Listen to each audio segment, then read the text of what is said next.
Welcome back to the Film Tangents podcast. Welcome back, everybody. On this end is Jake. On the other microphone is Jake. Yeah, This is the also first time Jake. that we. This is the first time that I think that I've said the Film Tangents podcast. yeah. By the way, everybody, if you didn't know, you're listening to the Film Tangents podcast. And while we're at it, before we forget, don't forget to like, subscribe, comment if you want to, and hit the bell notification so you guys get notified every time a new episode comes out. They come out weekly, generally on Mondays during the day. So hit that bell notification. Feel free to listen to us at work. Sit in your office. So I listen to us at work. Yeah, I do too, man. Sit in your office, kick back, close the blinds, put your feet up on the desk. Your boss thinks you're in there. Your boss thinks you're in there listening to the meeting, typing up the spreadsheets, making phone calls, but really you're in there listening to Film Tangents, man. That's the way to go, and you're getting paid for it. So yes, do that. Please listen to us at work, so you're getting paid to listen to Film Tangents. We at some point, I highly recommend that. I don't know about you, Edward. I condone that. No, I do too. And at some point, through people support, we'll get to actually also get paid for listening to this thing. Yeah, exactly. From what I understand, we have to get to 1,000 subscribers. Oh, is that true?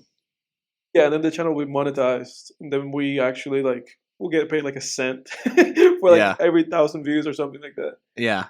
Yeah. Yeah, we're gonna be like that meme, that gif of what's his name? Robin Hood, the fox with the blind man glasses, and he's got the beggar can out. But please keep liking, subscribing, make new accounts, subscribe with those. No, I'm just kidding. Don't I'm kidding, YouTube. Don't demonetize, don't take us down. I'm kidding. That's unethical. But spread the word. Tell your friends so as it goes with time. Yeah. So that Edward and I don't have to sit in fucking offices. Yeah, right? That would be the dream. But as it goes with time passing, and as it goes with us doing this weekly podcast, time passes, people keep passing away.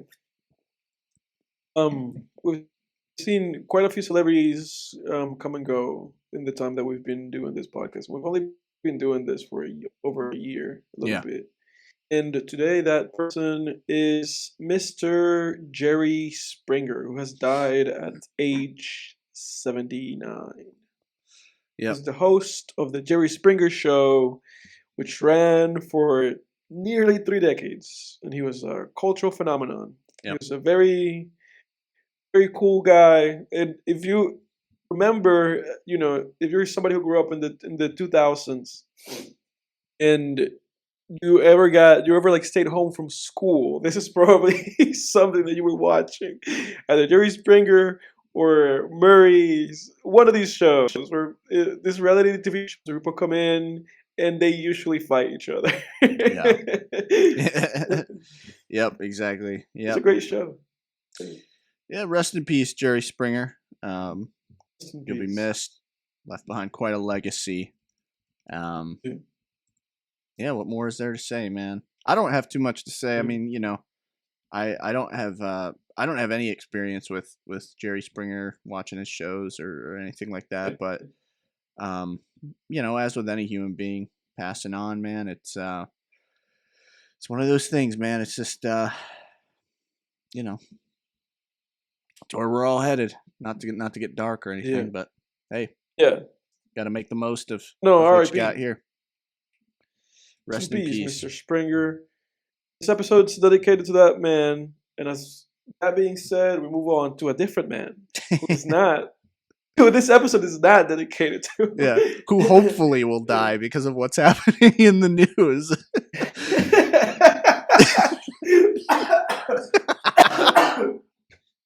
Oh God! And before anyone thinks I'm being mean, I'm talking about Andrew Tate. So yeah, no, it's not mean to say that about a human trafficker. But does that mean to say that about a cockroach? Yeah.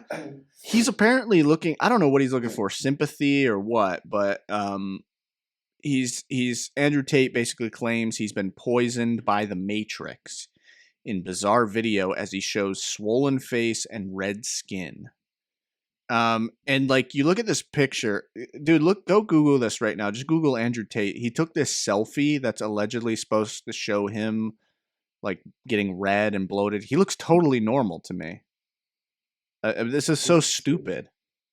It just looks like a normal selfie. It's supposed to, I don't know if it's supposed to look like. Andrew Tate claims he's being poisoned. Dude, it doesn't even look like he got a bee sting, let alone poisoned. I can't even. If he just posted this, I'd be like, oh, it's just him. Looks like he woke up like. Looks like he woke up like with maybe some inflammation. I don't know. He like slept like on his face, like with his face on the pillow. Is what it looks like, you know. Yeah, it doesn't even look like a bee sting. I mean, it looks like a mosquito bite. Yeah. I don't know, dude. So this is the thing, and are you familiar with the YouTuber Destiny, Edward? Kill me, I love you all. I am not familiar. So Destiny, he's a pretty good YouTuber. I like him. He does like a lot of debates and stuff. He's out there, man. I mean, he's all over the place these days. But he started off as like a live streaming video games and stuff. One of those guys. Is there controversy? Say what? Is he having like some kind of controversy? No. So he comments. He a lot. I find him to be the voice of reason a lot of times when stuff like this goes down, and you know he's an open critic of Andrew Tate and a critic of the, you know, Tate cult that's been created. And he made a really good point where he talked about basically how, you know, kind of brilliant it is how Andrew Tate sort of created this whole Matrix idea, because no matter what happens to him, you can just blame it on the Matrix. So he said, like, you know, there's like a few scenarios here. So scenario one, right? He goes to court. They find no evidence and all the charges are dropped or whatever. People can say, see, it was the Matrix. It was a witch hunt, right? Scenario two, he goes to court. They find evidence and he is convicted. And it's like, oh, the Matrix planted that, you know? Or three, you know, something bad happens to him. He dies, something like that. Oh, the Matrix killed him, you know, which is happening here. Apparently, he's like been quote unquote poisoned. I don't believe this for a fucking second, dude. He has this other photo that I'm looking at. And the caption is like, if they kill me, I love you all. And it's like him sitting down. That's what I just read to you, yeah. Do you see that? It's like he's sitting there in like these short shorts. It looks like he's got camel toe. Like, just like, dude, what an idiot, man! What an idiot! And the thing about Andrew Tate, like, I kind of got this. This was like the worst time for him to post this too. For just in my eyes, like for me personally, for my personal sort of mood, because yesterday I saw something online about like human trafficking and the horrors of it. You know, the horrors of sex trafficking and how, you know, like they'll physically, spiritually, psychologically just break these women, you know, normal women who are just living their lives, you know. I mean, dude, just think about your sisters, you know, think about your mom. If you're out there, think about your daughters, you know what I mean? And just think about the horror of that, how horrific that would be for them to be swept up and just broken psychologically into servitude, you know, for however long, you know, indefinitely, maybe. Horrific. And the fact that this guy, you know, Andrew Tate, who, granted, you know, there's no evidence yet that he has been doing some of the more egregious on the more egregious side of human trafficking. No, there's no granting here. I'm just saying, you know, there are still levels to every evil, and I don't think that I'm aware of. There's no evidence of him like actually doing some, you know, like the movie Taken, for example, shit like that. But there is absolutely not only evidence, but self-evident, meaning he snitched on himself, of him being a fucking pimp and at least psychologically abusing these women and physically. There's some evidence of that. There's it depends on how we look at evidence. There's many claims of him committing assault against women. But my point here being, when I saw this today, I'm like, you know what? Fuck you, man. Go fuck yourself. Like, and the fact that it really is, he's the real victim here. Yeah, right. It really is, honest to God, absolutely frightening. It's absolutely frightening that so many people, mostly men, not that matters, so many people are getting behind a guy who is clearly a sex trafficker, which is probably one of the worst crimes out there that you can commit. I mean, dude, you have a show called Breaking Bad, right? About a drug trafficker named Walter White, and people can kind of get behind it and be like, okay, what are his reasons, right? You could never do Breaking Bad where Walter White becomes a sex trafficker. You could never do that because the crime is too fucking egregious. It's too fucking egregious. You could never have a protagonist in a TV show or a movie that is a sex trafficker because it is such a heinous crime. And I can't believe that so many people still rally behind a guy who, the overwhelming evidence is pointing to him being a sex trafficker. It's like no question. If he admitted to it, how's it even a question? You know what the thing is, man? I think a lot of people are just misogynists. Like, I don't know. Yeah. I don't have any other way to put it. And I say this because, when you think about, let's say, what happened with the Megan Thee Stallion thing, with her and what's his name, Tory Lanez. Tory Lanez. Yeah, where people were endlessly defending that guy, endlessly. Even though, again, all the facts pointed to the obvious. Like, this guy assaulted this woman and shot her. Right. All the facts pointed to that. The people still were calling her a liar. People were still like rallying behind that guy. And it really just like screamed hate. They just screamed like, oh, they just hate that woman. Yeah. And whatever people may say, whatever people may say about like, the explicitiveness of it all, whatever, it's like everything was just coded with such like a air of just misogyny, of just being like, oh, we just hate women, so much so that we're going to stand by this guy until he's proven guilty without a shadow of a doubt, and ultimately he was proven guilty without a shadow of a doubt, and then it's like, well, he did do it, and it really just points to the fact that you guys hate women so much that you're willing to stand by some piece of shit, just because it's like allegedly, I think the same thing is true about Andrew Tate, because I think a lot of the people who like follow that guy, a lot of the folks that are like brainwashed to following that guy, I think a lot of them are just like these, like, for lack of a better term, a lot of just cave dwellers, like keyboard warriors that are just like, like, oh, like, I have nothing better in my life, and everything that I've faced from a woman in my life has been rejection, so I hate them, and so I will stand by this guy, because that's the whole MO that he has anyway, about just like maltreating women and treating them like property and talking about them like, objects, Yeah. Where do you think, like, I have ideas about this, but where do you think like this is coming from right now? This overwhelming sort of like misogyny.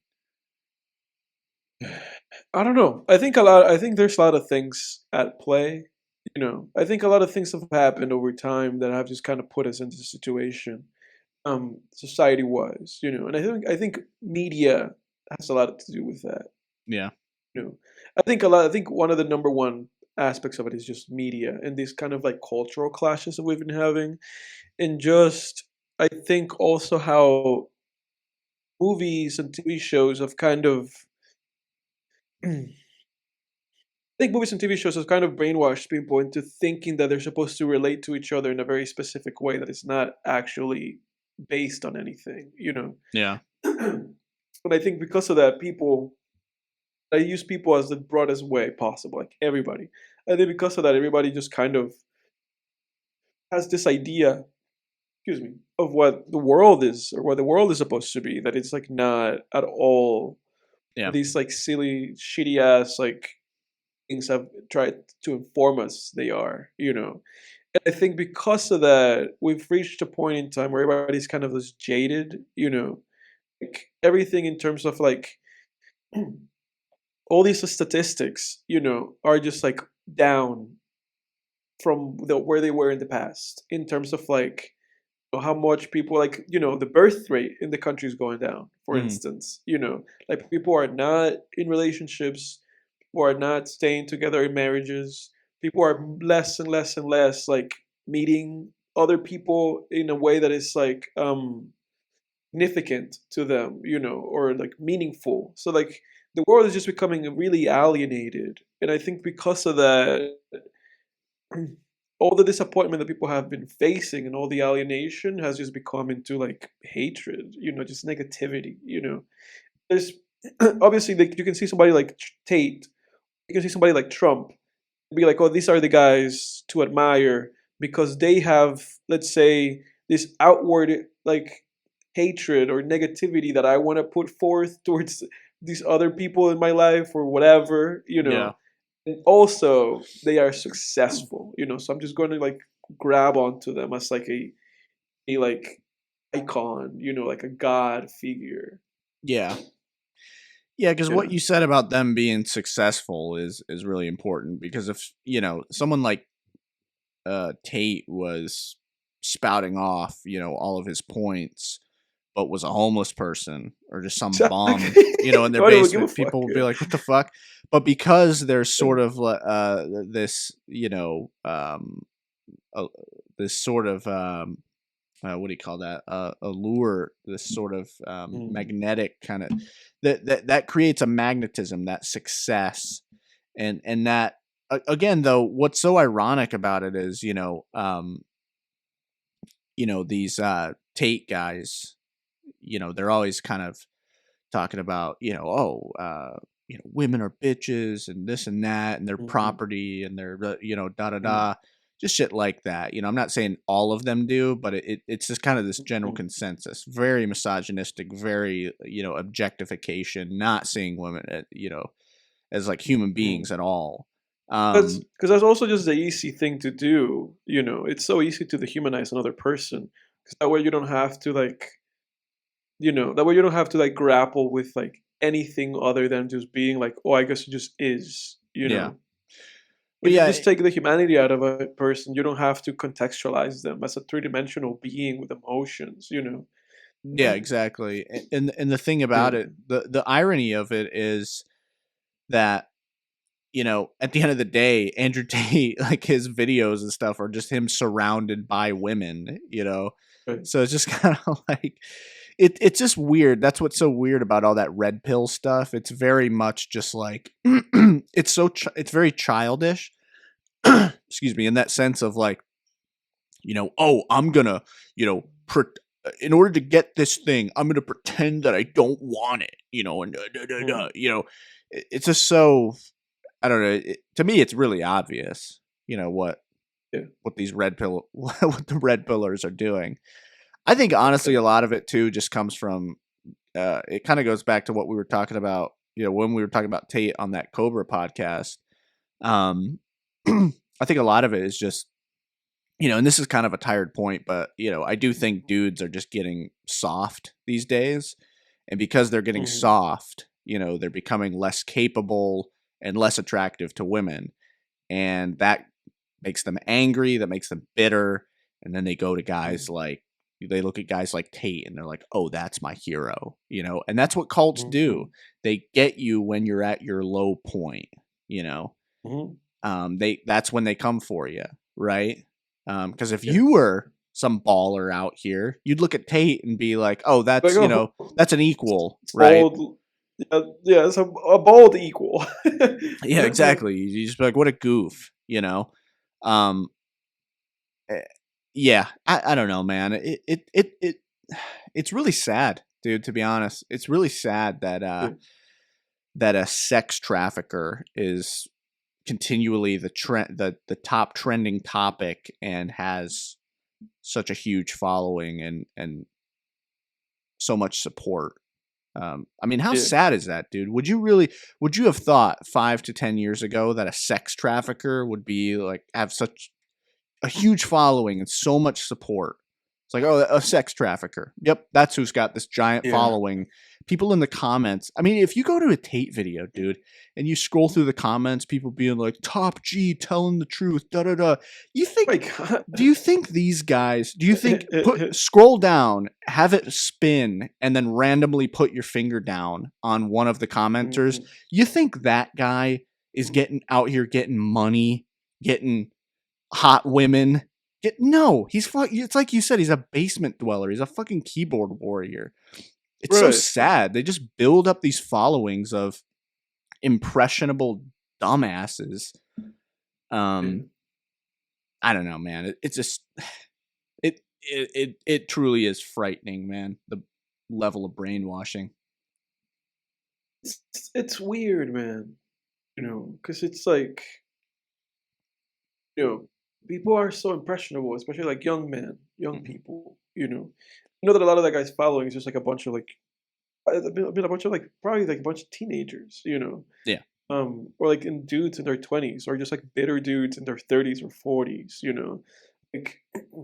Yeah. That's what's tough with these like younger guys, because it's like so many younger guys, or so many guys, like guys when they're young just want to be like edgy, be like, oh, I'm just gonna be edgy, and I'm just gonna, I'm gonna follow this guy, even though he's like piece of shit and he's clearly wrong. I'm gonna defend him, because it's edgy to defend this guy. But it's like, I think a lot of, like the thing that people don't realize a lot of the time is that at some point, your eyes are gonna open. You're gonna come out of that cave.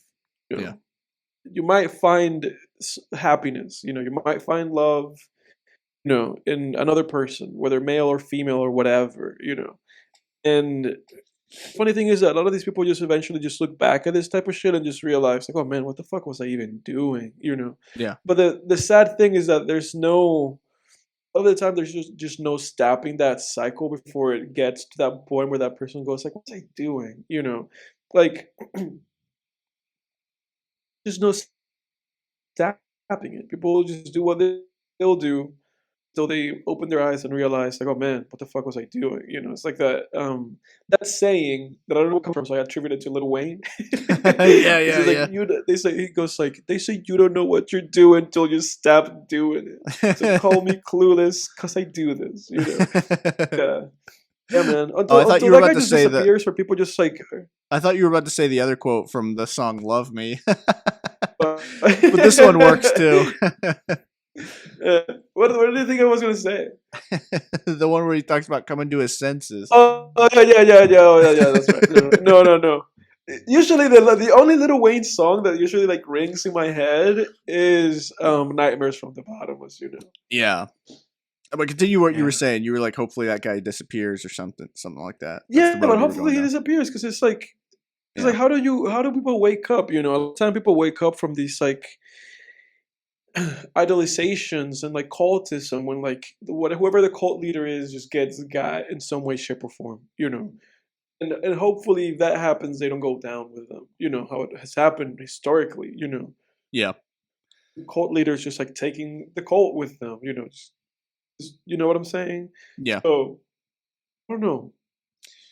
Yeah, and I mean, what you were saying. I'm sick of this guy for sure.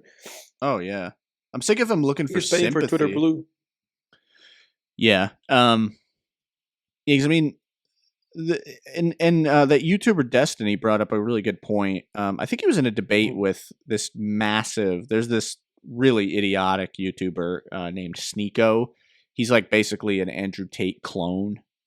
Complete fucking idiot. Just a dumbass. Some of the dumbest things ever said. I mean, I've just are from this guy's mouth. But Destiny was debating him about. They were talking about COVID or something, and Sneeko was making a point about, oh, you know, I don't believe anything the government says, you know, da da da.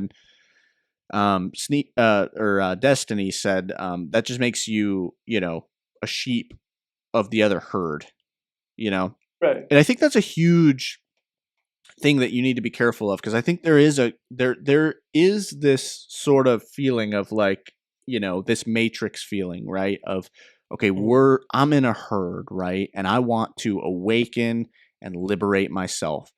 But I think if you do that too quickly and with too much intensity, you risk running out of your herd and head on right into another herd. Right. I think that's a huge problem. You really have to watch out for that. And that's why I really try. I try my best, man, because no human being, I don't think, is immune to it.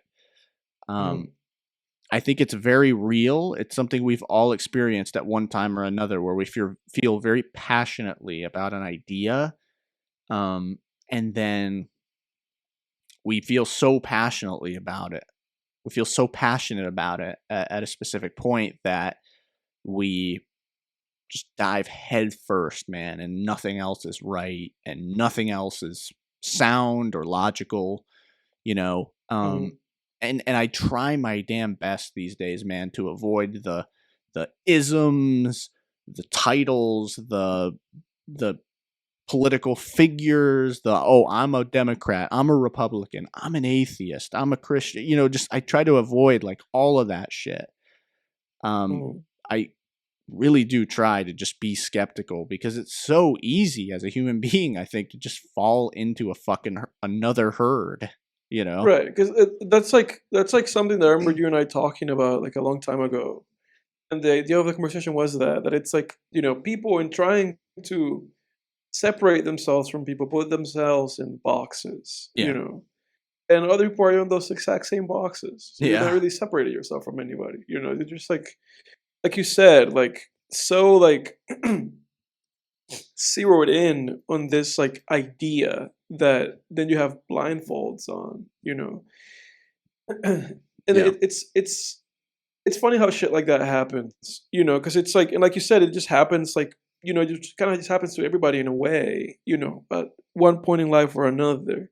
But really enough, it just makes you think of the Matrix, which, because I think that's like the most interesting idea in that movie. That to me is the most interesting thing explored in those movies, is just the idea of like obsession, you know, and how people have ideas in their head that will just not leave their head. They just have to execute it, you know. And how fascinating it is in that movie that it's like, oh, we can go inside of someone's mind and create an obsession in their head, you know. Yeah. Because that's really what these people are doing. Somebody like Andrew Tate, he's like DiCaprio, you know. He's just like going into people's minds and incepting their brain into just becoming obsessed until they somehow get either somebody fucking like what do they call that? Because they call that something in cults, right? Like when somebody like frees your brain. Freeze it? Like yeah, like they clutter you and they like make you see the world as it is again. There's like a word for that. They call people that something, like they call the people this was something, you know. I don't know, man. I don't remember the name, but there's like people who actually like specialize on that. That's like what they do, but I forget what they actually call themselves. But whatever. Um, something has to happen, you know, like something like big has to happen for people a lot of the time for their brain to just like release, and let go and be like, oh shit, you know, like what the heck were we doing, you know. It takes a lot, man. Yeah it's it's really concerning, man. And I mean, there's something else that Andrew Tate has been doing, which is straight. I heard someone say this, and I'd have to verify this, but it's straight out of the techniques of Machiavelli, which is to create sort of a religious image, because Tate became like a Muslim or something. So he's like a man of God, and it's just like, dude, who are you fucking fooling, man? You're pimping. You're out here pimping. You're out here running cam girl websites and like, having sex with, like, like Eastern prostitutes and stuff. Who are you fooling, man? You're not a Muslim. Like, all of that stuff would get you sent to Islam's hell. I mean, it's just right. But people eat it up, man. They're like, oh, he's a man of God. God help him. God save him. I just pulled up this video on YouTube of like an update on Andrew Tate. And I mean, these are the comments, like, keep us updated like always. Hope he recovers. I hope the best for him. I'm really worried about him and his brother. He is looking good. God is with him. God is with us all. Thank you for everything, Tate. Man. Yeah, like, God bless him and his brother. Listen to this one. Him ordering food and pizza and stuff from outside is dangerous. Shut the hell up, man. That you know what it is too? It's like narcissism. It's just like, oh, everyone cares so much about Andrew Tate that anything that he orders from any restaurant is going to be poison. Shut the hell up. People don't care that much about him, okay? He's not God himself. He's not God Almighty. He's not the world revolves around him. Yeah, it's just so narcissistic. Like, oh, the guy that we follow and worship, that's what everything is about. It's like, shut the hell up. It's such a strange thing to me. The idea of like being so like obsessed with another person that you follow them. Yeah. Like, it's such a strange thing. Like, it just seems so juvenile. That's why I'm saying that I surmise that like the majority of his fan base has to be just like really young and impressionable people. It's like, how can you be like an adult? How can you be an adult following anybody? Following anybody.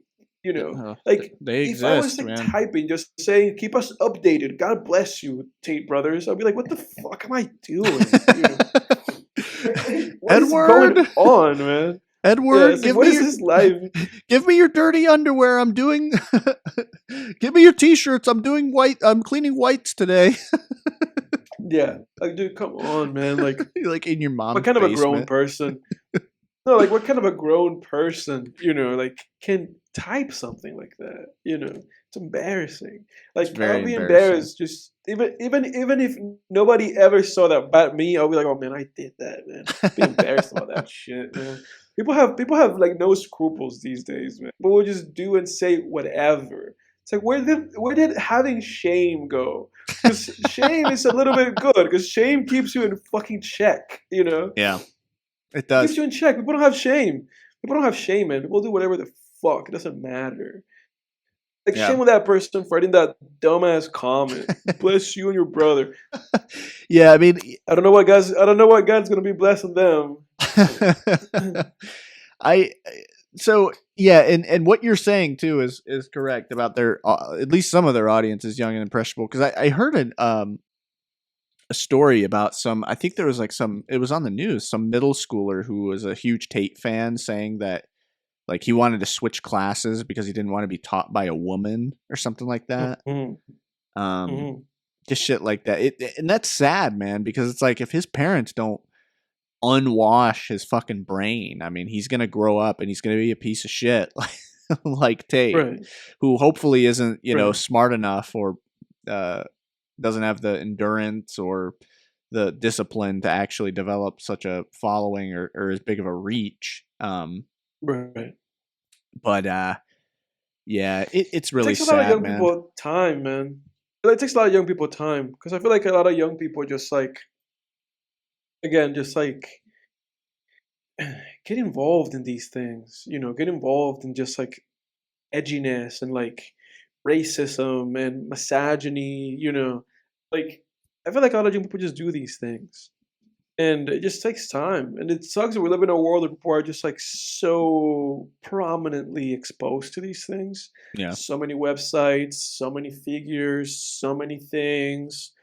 people just hating, man, just hating on one another, hating other people, and people just get on these things. But it's funny because even though I'm saying like so many young people, like fuck, man, a lot of the people out here are just dumbasses, like in their 40s and 50s and 60s and 70s and 80s and 90s.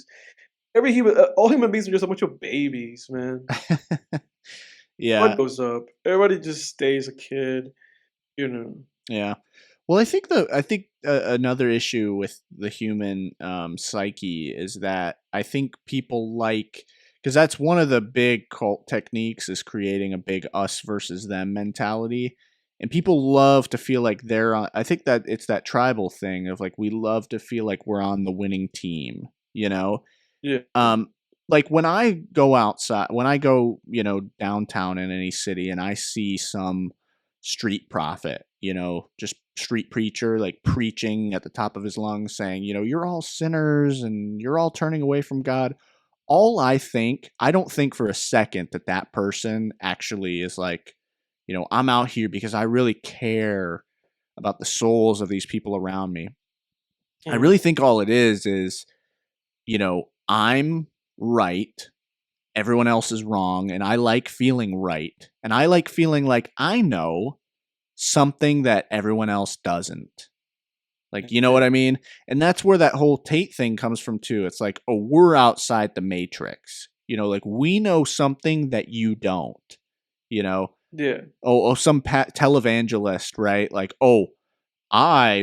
like there's these televangelists out there that are like, I had visions of hell, and it's like, I know something that you don't, right? Like I have the truth and you need to get on my boat, you need to get on my train, and it's just like, all it is. And the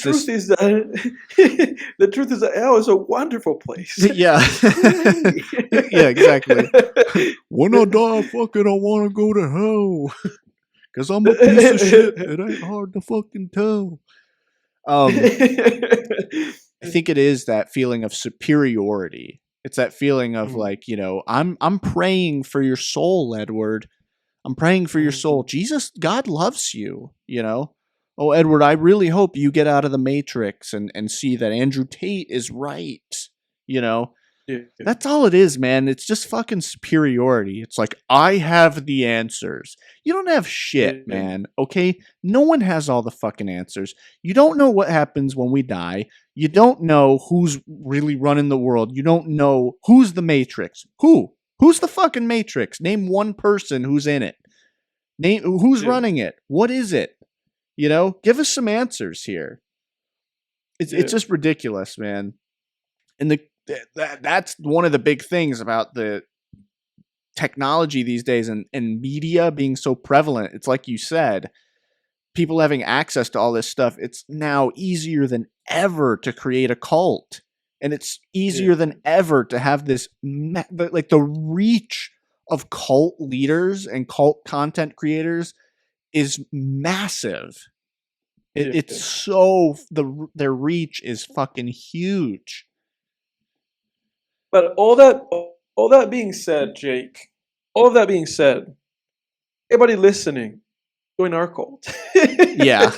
join the Jake and Edward cult. If you're listening to this, do what we say. Yeah. Say what we do. Yeah. And you will be just fine. Yeah. You have to agree with everything we say. Like, this is the Film Tangents cult, so you guys gotta love Michael Haneke's funny games.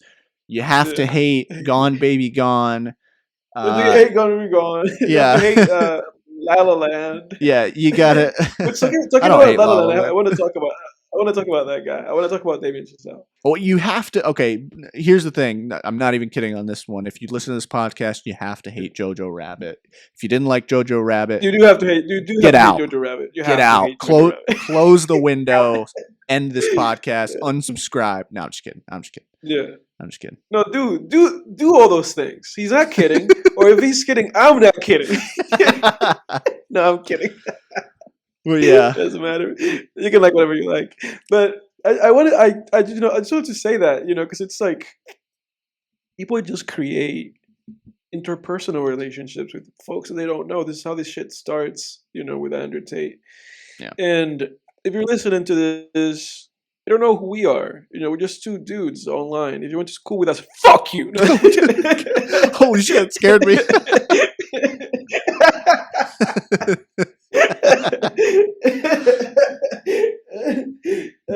But let me write. I'm writing like down when that happens, so that it won't kill you. But yeah, man, I think it's just like so dangerous. Just creating interpersonal relationships with people that we just don't know. Very. Yeah.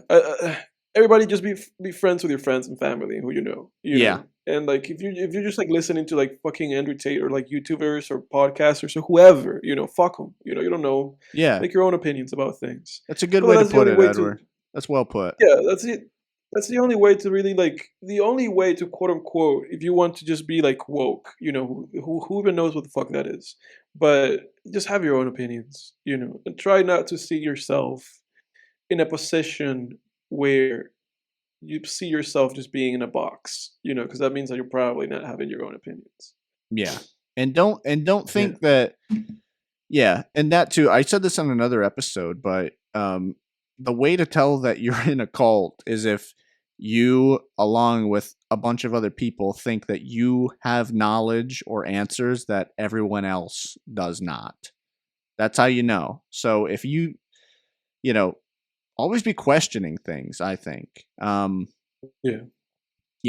Just always question stuff and don't think that, everyone else is missing something or that you have some sort of special knowledge that other people don't have. That's the road to fucking Cultsville right there.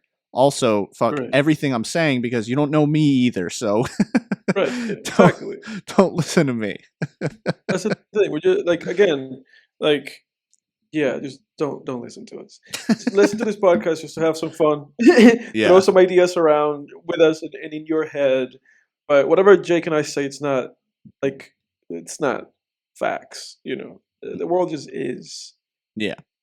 With all that being said, Edward, what do you say we get into the film part of the tangents?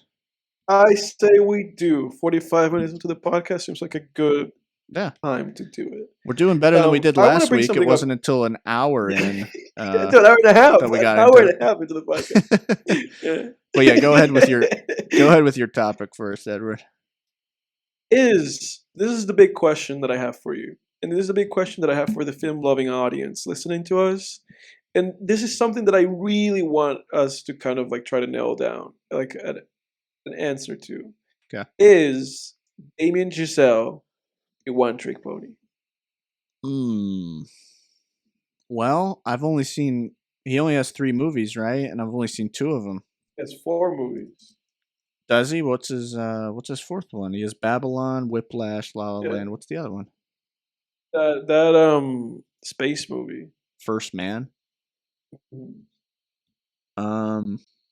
This is a biographical drama film. What do you mean? I guess what do you mean by one-trick pony? What I mean is this. Like, is he somebody that really just had one movie in him? Okay. More like a one-hit wonder. That's basically. And I say one-trick pony, like more than one-hit wonder, because La La Land was like really successful.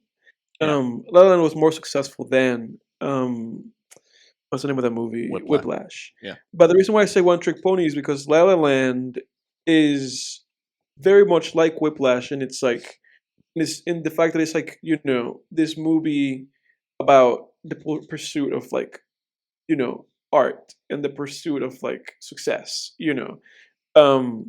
So that it feels like very much like in vain of that. It's like in the same world that the first movie was in. It's like music and arts, film, and also La La Land was borrowed a lot from a lot of previous movies, I remember I saw that Scorsese movie. I forget what the name of it is, but it's like one with like De Niro and I think like Jessica Streisand. I don't remember, but I remember watching that movie and being like, "Oh, this is literally La La Land." I don't like La La Land if it's like a question for the listener. But after that, he made First Man, and it got decent reviews, but like it just kind of was, it didn't amount to anything. And now he made this movie Babylon that literally didn't amount to anything. It has bad reviews. I don't know anybody who's seen it, and I've not seen anybody even mention it. So my Yeah. question for you is that is Damien Chazelle just a guy who made like one really great movie, was able to parlay that into making another movie that people think it's good, you know, Yeah. a lot of critical praise, but since then has just kind of completely not able to live up to whatever the expectations were. You know, he's really not lived up to the expectations. Yeah, I probably. expected this guy to be like the second coming of Spielberg, and he really has not lived up to that at all. Oh yeah, definitely not. I mean, um, my thing is this. I mean, I think Whiplash was obviously a very personal film for him. Yeah. And a lot of times, at least in my experience, it seems like personal projects, when people try to write something that's based on their own life, it usually sucks. Right. But in his case, obviously, it was great. I think Whiplash is a 10 out of 10 film. It's probably one of my favorites, honestly. Well, anything I rate a 10 out of 10 is one of my favorites. But that being said, yeah, no, I would agree with that. I don't Yeah. dislike La La Land, but I don't think it's anything special. I mean, I think La La Land's like a 6 out of 10. It's like a fine movie. I've seen it way too many times. My sister loves that movie. So, I mean, I've seen it I've seen La La Land like a few more times than I would ever have wanted to, but Yeah. I don't know, man. It just happened like over the years, man. My sister would be like, "Oh, it's my birthday. I want to watch La La Land," This was La La Land. shit like that. Yeah, it's just like, oh fuck, man. Yeah. But I mean, it's good, like Yeah. But yeah, Yeah. yeah. But yeah, I mean, La La Land, it's whatever. It's a whatever movie for me. Yeah. It makes me want to watch Whiplash, to be honest, especially when J.K. Simmons comes on screen. You're like, oh man, I wish I was watching Whiplash right There now. he is. Yeah. Yeah. Yeah, like I think Whiplash is a freaking masterpiece. So yeah, I think Damien Chazelle, yeah, he's definitely striking out. Maybe he'll come back with something if they keep letting him make movies Yeah. at this point. I mean, who Yeah, knows? they keep letting me. They might shut him down. But that was like that's like the thought that I've been having, you know, because I was like, what happened to that Babylon movie? You know, which Yeah. is just like another one of those Hollywood movies. The same way that La La Land is just another one of those Hollywood movies. You know, it's like just another one of those. Like I'm gonna fart and then I'm gonna smell my own fart, and then from me smelling my own fart, my body is going to digest that fart, and I'm gonna fart it again, and then I'm gonna smell it again, and then that process is just gonna keep going endlessly. You know, That's it's like one of nasty. those fucking movies. The worst kind of movies are movies about fucking movies. It's the worst movies. Oh It's the yeah, worst they're movies. never good. We see this is the thing about this is the big problem with I think before we turned on the recording, I said this. Nobody wants to watch movies like based in freaking LA or about LA or about Hollywood. Yeah. The reason though is this, it very much, you're right, it is, sniffing our own fucking gas, because it's like, Right. the thing is and our old professor Joanne Moore brought this up, which was a great point. It's like movies and television are made for the consumer, which is primarily middle America, right? That's most of the country. In a sense, like even you and I living in undisclosed locations somewhere on the coast of the USA, So yeah, are sort somewhere of we live somewhere in Japan. right. We're But like I sort of said last week, we record this podcast. We always fly across the world to record this podcast in McDonald's. in a McDonald's in Japan. Yeah.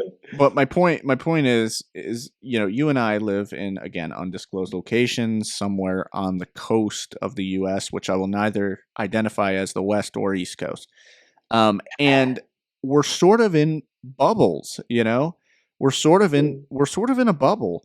Most of this freaking country, and I've been to the Midwest. I have relatives in the Midwest. It's a freaking different world out there, man. I mean, it's not like alien or anything, but people out there, it's different, man. It's different. I remember one of the weirdest things, dude, was I was driving through Iowa or Idaho or who gives a shit? They're the same thing. One of those yeah, America. I get those mixed up all the time. I think it was Iowa that I was driving through, and which one's Chicago in? No, that's Illinois. Fuck, that's another I. But I was driving through Iowa, right? Idaho, Ohio. Yeah, and I'm driving through, and I stopped at a Dunkin' Donuts. I'm driving through this just ocean of corn, dude, just this ocean of grain, of maize.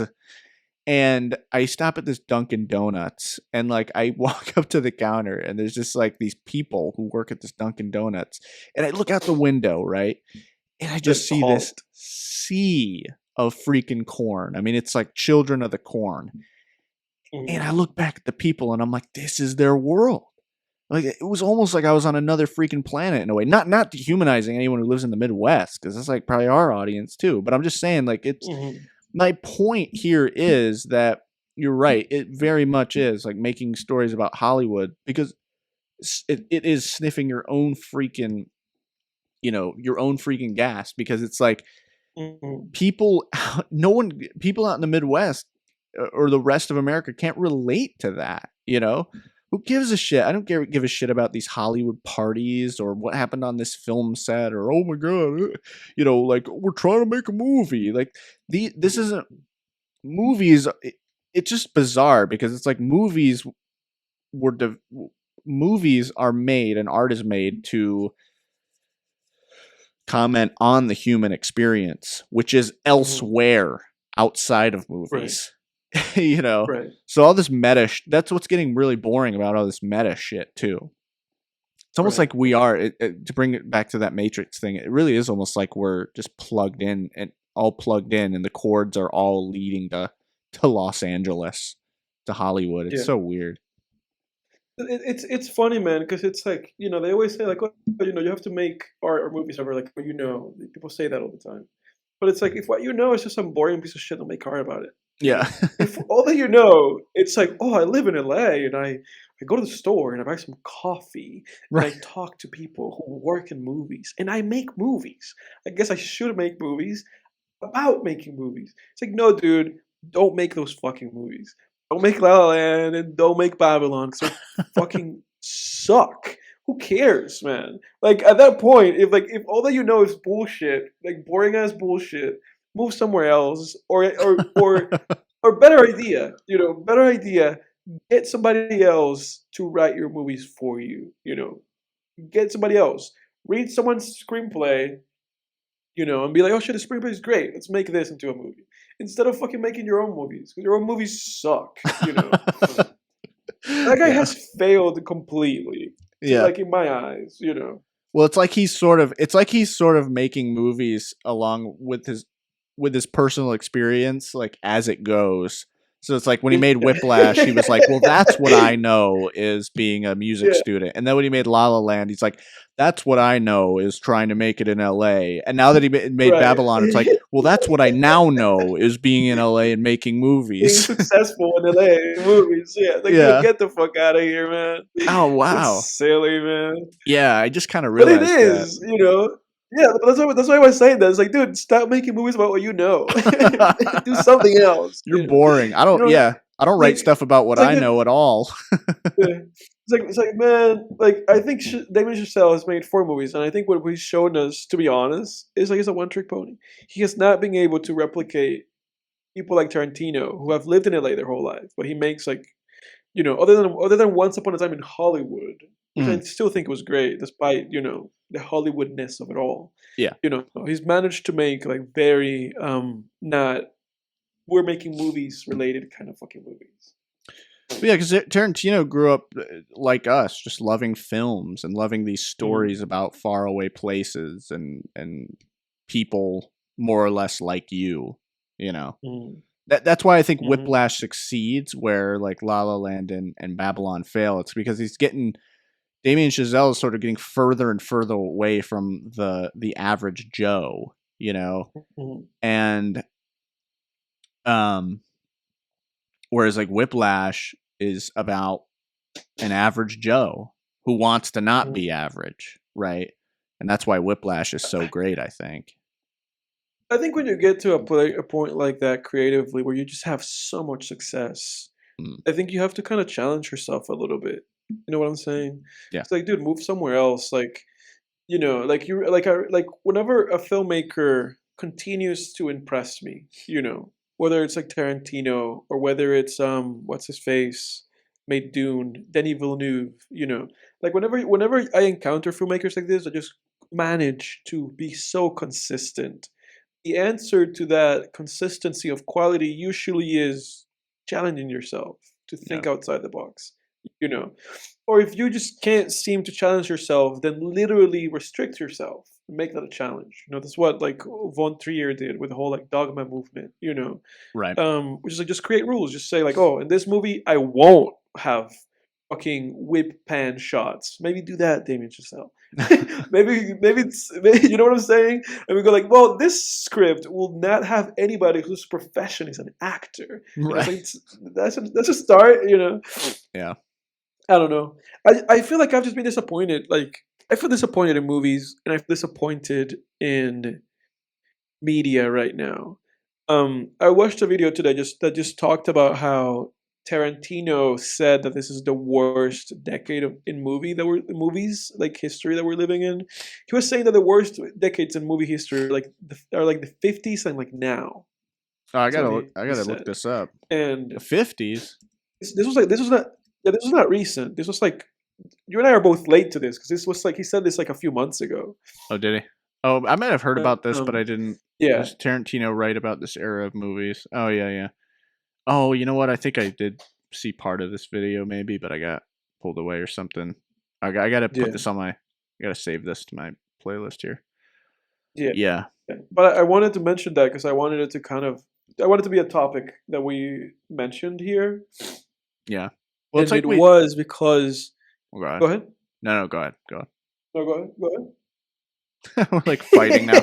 I mean, I was just gonna say because I. It's like because I was just gonna say because movie. It's like movies now are about movies. You know. Yeah, yeah, It's like soon we're gonna have movies that are about movies that are about movies. It's like, oh my god, man, yeah, movies and art in general are about human beings and the world, yeah, or the world we live in. At the very least, the world we live in, which is how you get like beautiful yeah, nature documentaries and shit like that, or like yeah. Terrence Malick films, for instance. Yeah. Oh, Terrence Malick. Terrence Malick is one of those gifts to humanity, movie wise. Yeah, Of that man. But I agree with Tarantino in the sense that all of this shit is just so disappointing. Like all of this shit, like everything is just so disappointing. All these sequels and prequels and adaptations and I saw like a graph about like the ratio how at one point in time in film history it was like the ratio of how many original movies were made was like greater than sequels and shit. But right now, like that is like tiny. It's I saw this graphic that just showed how they like just dwindled. Every year was like less and less and less and less and less and less and less. And obviously a lot of that has like moved to television, but honestly, man, television is just as disappointing as those fucking sequels and prequels in fucking movie theaters. Just as disappointing. you Just think as so? disappointing. Anytime that I give a TV show, and this is like, dude, this is why I don't watch shit. Like, this is like a big part where I don't watch things anymore.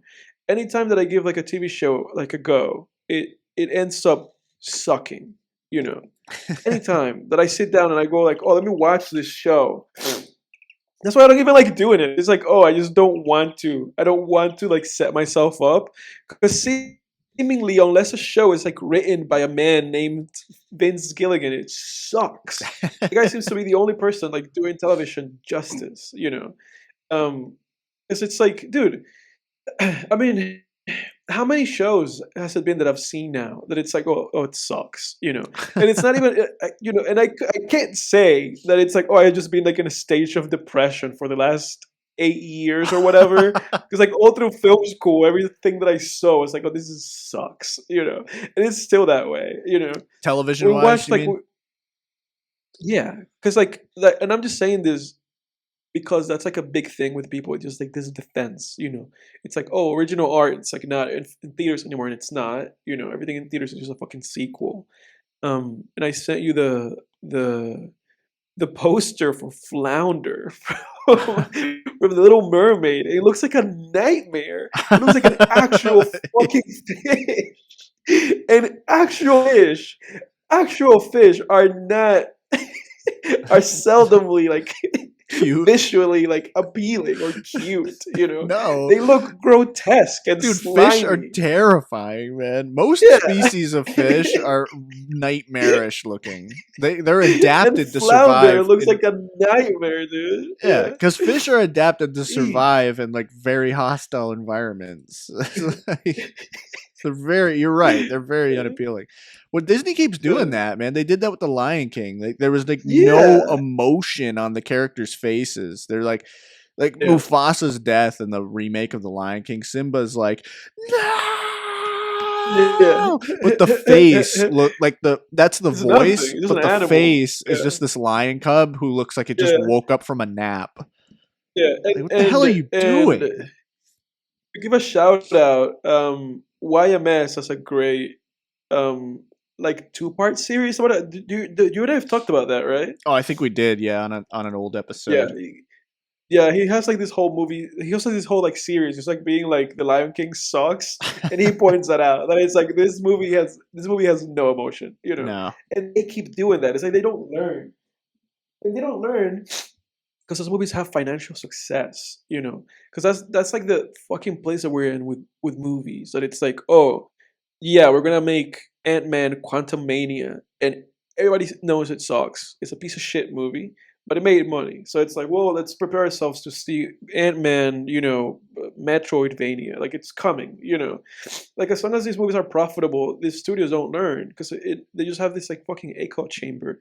Nobody can say anything, like, different. It's like that meme where, like, that guy, you know what I'm talking about? Like, that, like, it's like an ancient meme of, like, this, like, people in, like, a board, like, at like some kind of like firm or something, and the boss asks like, we need to sell more toys, and then one employee just goes like, oh, let's keep making them the way they've been making them for the past 10 years, and then one employee goes like, let's try to innovate and make them like maybe cuter, and then they just like throw him out the window.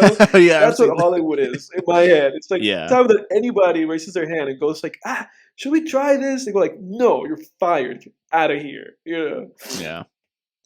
That's why. What I'm saying is that then, go ahead. I was just gonna say that's why I'm so welcoming of studios like A24 and stuff where we're making like a movie like Uncut Gems or even a series like John Wick. It's like at least this wasn't spawned by some comic or some book or some old movie franchise. At least I know they're milking it. They're making a bunch of sequels, but it's like at least this is fucking original. And I mean, this isn't not, I'm not making an original fucking point here while we're talking about originality. This is something people have been talking about for years, but anyway, keep going. But the point that I am ultimately trying to make is that people's new defense has become like, oh, well, there's television, Yeah. Oh, well, there's television. They're making TV shows. You can see this, that thing. There's original television, even though there's no original movies, or even though there's like 10 original movies every year. The problem is that things have to be good. That's the problem. Because it's like, you can have 10 original movies in a year. How many of those 10 movies are good? Like 3 of them, 3 out of those 10 original movies. Because a lot of people making original movies suck at making movies. Not everybody making movies is good. A lot of these fucking movies suck ass, Yeah. And the same thing is true with television, where just because there's a bunch of original television doesn't mean that all these fucking shows are good. A lot of these shows suck ass, man. Because a lot of people making those TV shows are not good at making TV shows, or they're making TV shows when they should probably be making movies, and they would be good at making movies and not TV shows. And the point that I'm making here is that Edward, watched a TV show this past week. Dude, it's a miracle. What'd you watch? Holy shit! Tell us all about it. How was he? dude, but that's dude, but that's what I'm saying. Like, that's been the point that I've been trying to make over this past like literally 10 minutes is that it's like I take a step and I go like, let me watch a TV show that is critically acclaimed. Let me watch a TV show that has a 98% Rotten Tomatoes, an 8.2 on IMDb. That everybody seems to be going like, oh, this is the TV show to be watching. I watched Beef on Netflix. Beef. Oh, I heard about this. Yeah, what's up with that? Yeah. So you've heard about it. I'm writing it down. This is where Edward starts talking about beef. I'll be brief because I don't really have that much to say. That's with Glenn from The Walking Dead, right? It is, yeah, and that guy's a great actor. And he's great in the show. Like his performance is really good. The thing with beef is that like everything else that gets made into a TV show, it's too long. That's the fucking problem with that show. Where it's like it's the same thing with like that fucking Westworld show or like every fucking show that I've seen. Where it's like, oh shit, oh that's right, this is a TV show. They didn't set out to excuse me. They didn't set out to make this like they didn't set out to tell this story in the most like effective way. They didn't set out to do that. They set out to make a TV show. Are you trying to say that basically? Are you trying to say that basically it's like a film idea in the form of TV?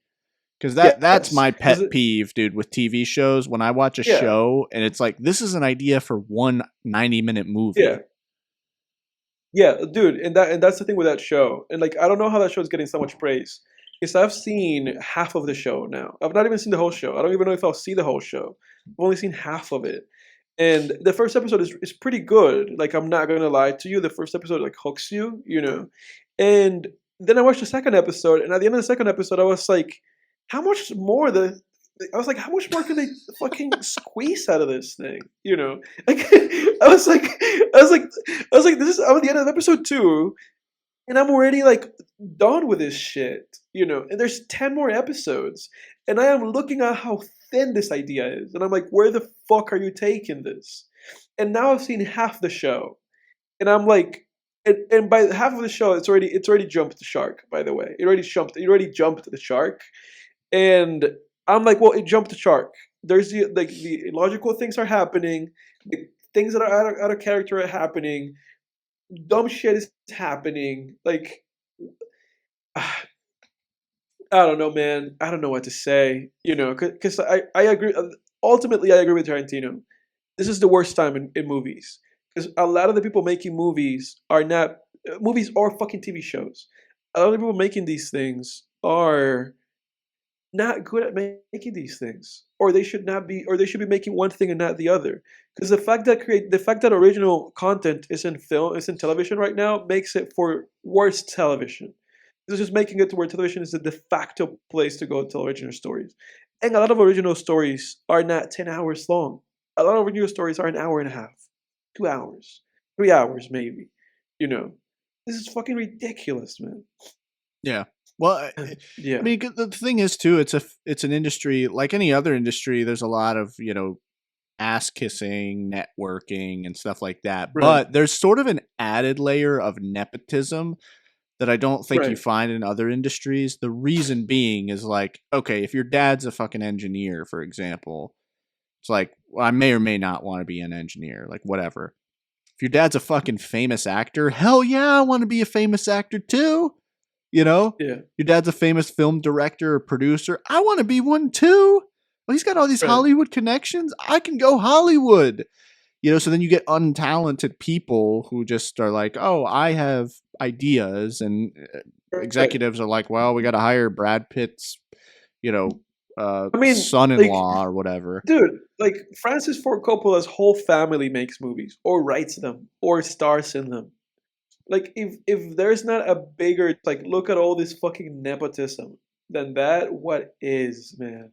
Yeah, because it's like, what are the odds if they weren't all family? The odds are like microscopic that they would actually all be so talented that they would break in and make these wonderful movies. And like Sofia Coppola, she has that great movie, Virgin Suicide. So it's not always a bad thing, but But yeah, I don't know, man. My advice for you, man, is with TV, you really got to like, you got to go with the OGs first before you start trying to dive. If you really want to give TV a crack, like you got to go with like the OGs.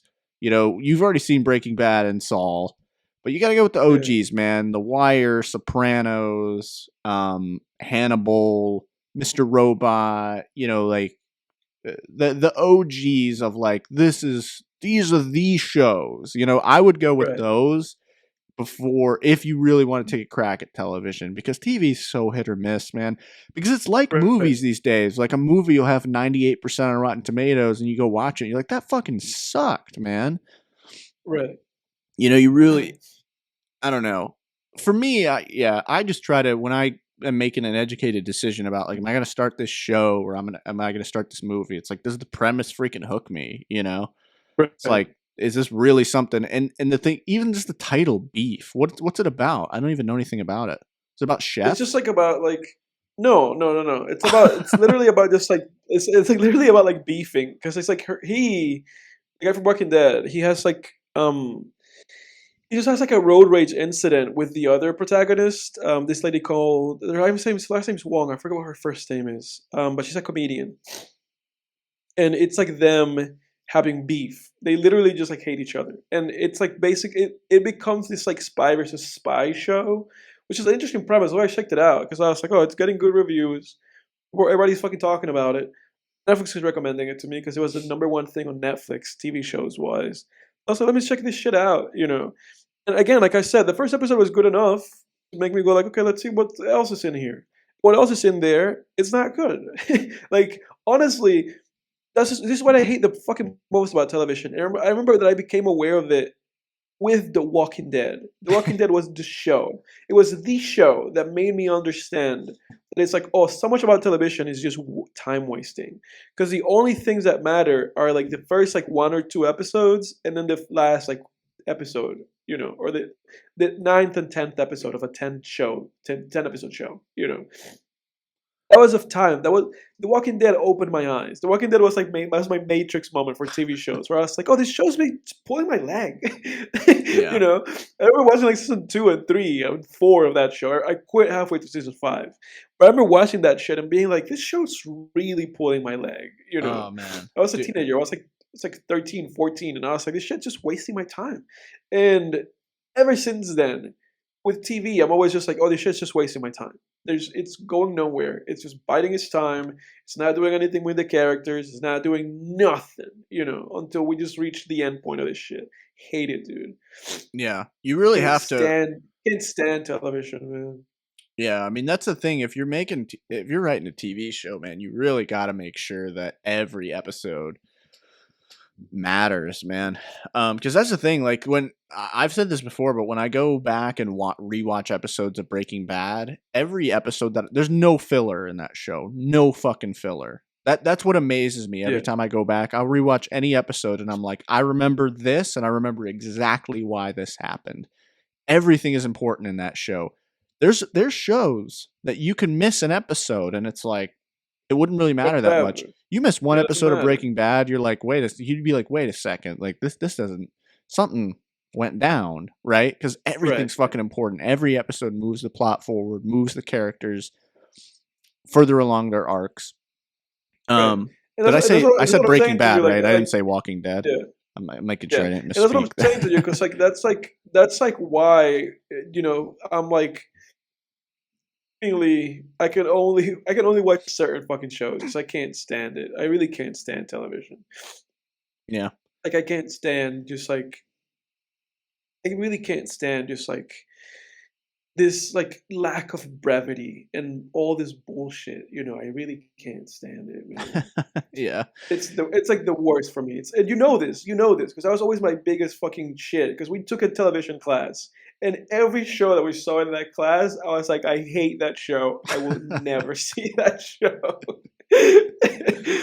That class introduced me to The Shield. That was the best part of that class, probably. Yeah, I know you like that class. I know you like that show. Yeah, The Shield's great, but The Shield, I would say there's some episodes of The Shield that feel like they're wasting fucking time. Because it's just like we have this, or that's the problem. The problem is the format, which there's more freedom nowadays with the streaming. It's like we can make the episodes, as long or short as we want to. Still, networks are ordering a certain number of episodes, and that's kind of part of the problem. I think is like they're like, well, we got to fill up we got to fill it up, with something. Right. There are very irrelevant. The there are very irrelevant like plot subplots in The Shield. Anyone who's a fan of that show will tell you that there's like super irrelevant subplots that don't go anywhere. There's really irrelevant characters that even some of them. Thank God, some of them they fortunately wrote out of the show. Others they didn't write out of the show, and we were stuck with them. Yeah, you're right about The Walking Dead. The Walking Dead was the biggest fucking time waster of a show ever. I mean, it's just like it's just so them walking while dead. No, it's them walking. I feel like that's the real meaning of the show. It's like not in reference to zombies. It's just like the Walking Dead. It's just like they're walking while trying not to be dead, and they're just walking. Yeah. They're walking through a forest. They're walking along the road. They're walking through the city. They're walking through a village. It's like they're walking, man. That's the whole fucking show. Yeah. No, that show became so fucking bad, man.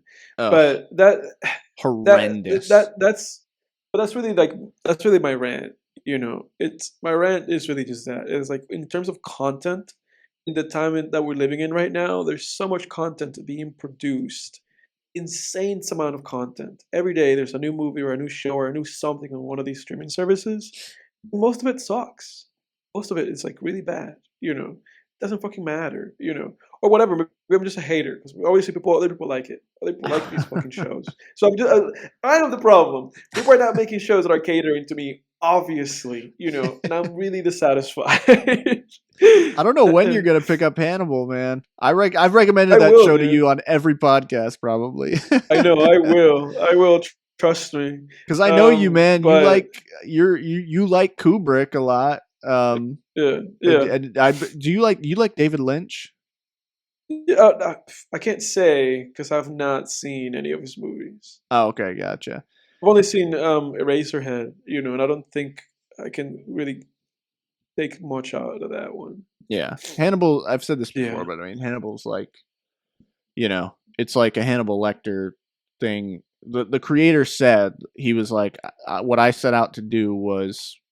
This is like I'm paraphrasing here, but he essentially said what I set out to do was create a Hannibal Lecter series the way Stanley Kubrick and David Lynch would have created it.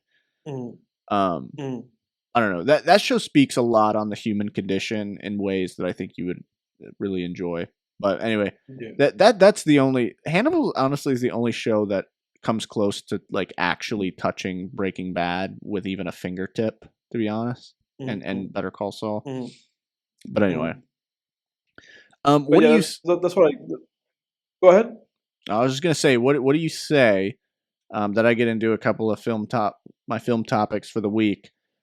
Yeah, let's do that. I was gonna say that. It's like I'm out of topics. I just wanted to hate. I wanted to hate. That was my mission for today. I wanted to hate. You wanted to feel the hatred. Okay. Yeah, I wanted to be a hater. Yeah. Yeah, you're just a hater, Edward. These are stories that people are trying to tell. I recognize I'm a hater. What can I say? Now I hear you. There's there's TV shows where even like an episode, I'll watch a random episode and it's very evident that it's like this is a film idea, but they just because of whatever business decisions were made at the time, right? In a certain boardroom, it was like this was made into a TV show. Right. Exactly. Like very evident. It's like, we're ordering 10 episodes, so make them. And it's like, oh, geez, I guess we have to make 10 episodes. All right. Yeah. And that's what I think is... It just makes you wonder... Yeah, that's what I think is better about the kind of golden era of television, which people say we're in that. I would say, it's like the 2000s and some of the 2010s. It's like, they at least recognized, they at least were really serious about like, hey, this is a show. Like this has longevity, Mm-hmm.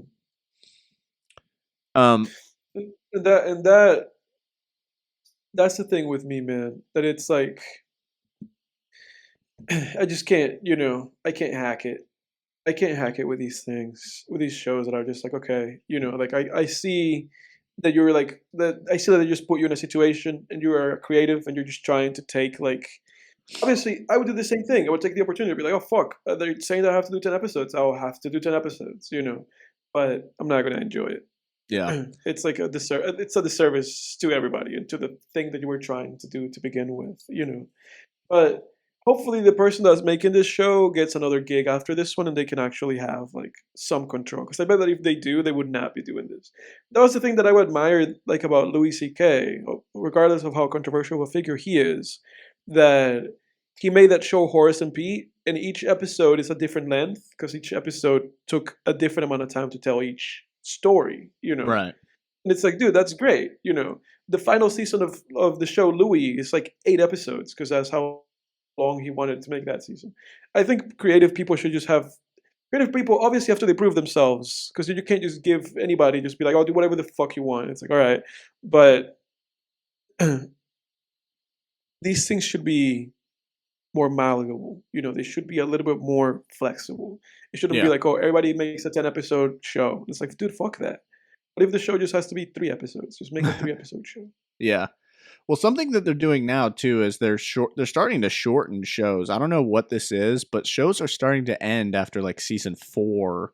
I mean, Ozark ended after season 4, thank God. And Yeah, I was gonna say, unfortunately, thank God. yeah. And unfortunately, Barry which is one of my top 10 shows. Barry with Bill Hader, that is in its final season. Its 4th and final season right now. So something weird's going on with shows where they're just sort of ending them early too. That's another thing that actually is great about Hannibal, the show Hannibal, because an idea like Hannibal, sort of like Dexter, which did jump the shark. Dexter didn't so much jump the shark as it succumbed to the other fate that a lot of television shows will, which is getting really repetitive. Yeah. It sort of Dexter did kind of both. It sort of got really repetitive and jumped the shark at the same time. It was a very odd, just very odd storytelling choices. But Hannibal has very much an idea like that. There's a big risk in jumping the shark or getting really repetitive. And Hannibal, I think it actually was sort of a blessing in disguise that Hannibal got canceled. Because here's the thing, like Hannibal was never going to work on NBC. That was the problem with that show, is the home that it found itself on.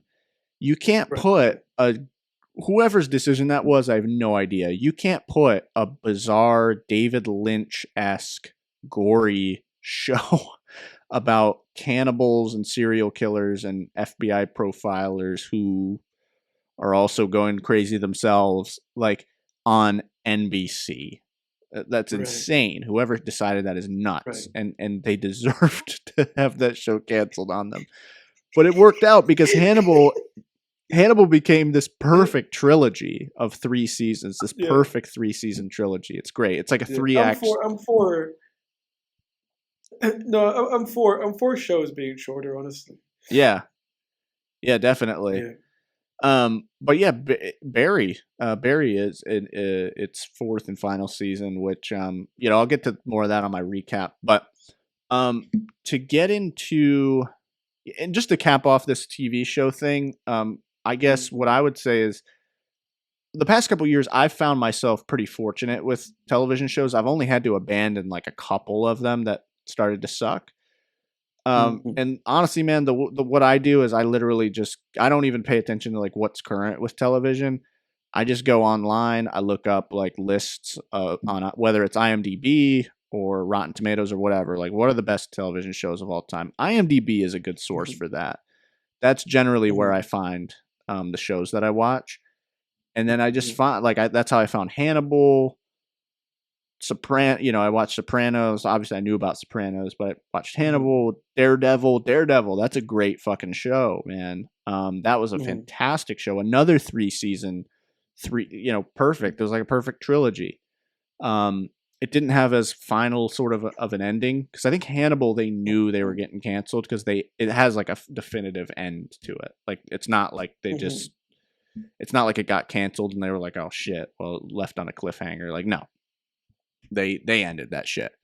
They knew. They knew. Like, oh, we're getting canceled, but they're in the show. Oh, they absolutely knew. It's a very definitive ending. Okay. But yeah, and I found, then I gave Ray Donovan a try. That was the one show that I abandoned after like 2 seasons. I was like, nope, this is stupid. That show's dumb as fuck. Yeah. It was like pretty good for a little while, and then I was like, this is fucking stupid. Yeah. But anyway, that anyway, if that's any help to you, Edward, yeah, no, to relieve you of some of this pain. It's just easy sometimes to get caught up in like hype and be like, oh, people are saying this shit's great. Let me check this out. Because that's how I felt with I always feel like that with fucking TV shows. And I always get disappointed. I'll follow your advice. Whenever I start a TV show again, it should be just like one of the classics that I've been meaning to see for a long time. Yeah, that's what I do. In this case, Hannibal. Right. I mean, that's what I do. I finished The Wire recently. I watched The Shield. I'm watching Mr. Robot now. These are all just like the OGs. No one's talking about these really anymore because they're done, most of them. Or pretty much all the shows I just named. But anyway, getting on into my I wanted to get into my section for the week. This is the Unmade Film of the Week section, ladies and gentlemen. This section is a section of the show that I came up with, where semi-weekly I'll talk about a film that was unmade, that maybe could have been cool, or maybe you think it could have been cool, or maybe it sounds stupid and you're glad it wasn't made. This week's unmade film is called, the working title of this is Double V Vega, and it was an unmade Quentin Tarantino film. And it was an idea he had, and I don't think it even really got into pre-production. It was just more of an idea that he had that he never put really to paper. But he talked about, basically, for those who don't know, and I learned this recently. So the films Reservoir Dogs and Pulp Fiction have 2 characters in them. So those of you who have seen Pulp Fiction, John Travolta's character, Vincent Vega. In the Quentin Tarantino movie cinematic universe, this is the character Mr. Blonde's brother. Mr. Blonde being the psycho character from Reservoir Dogs.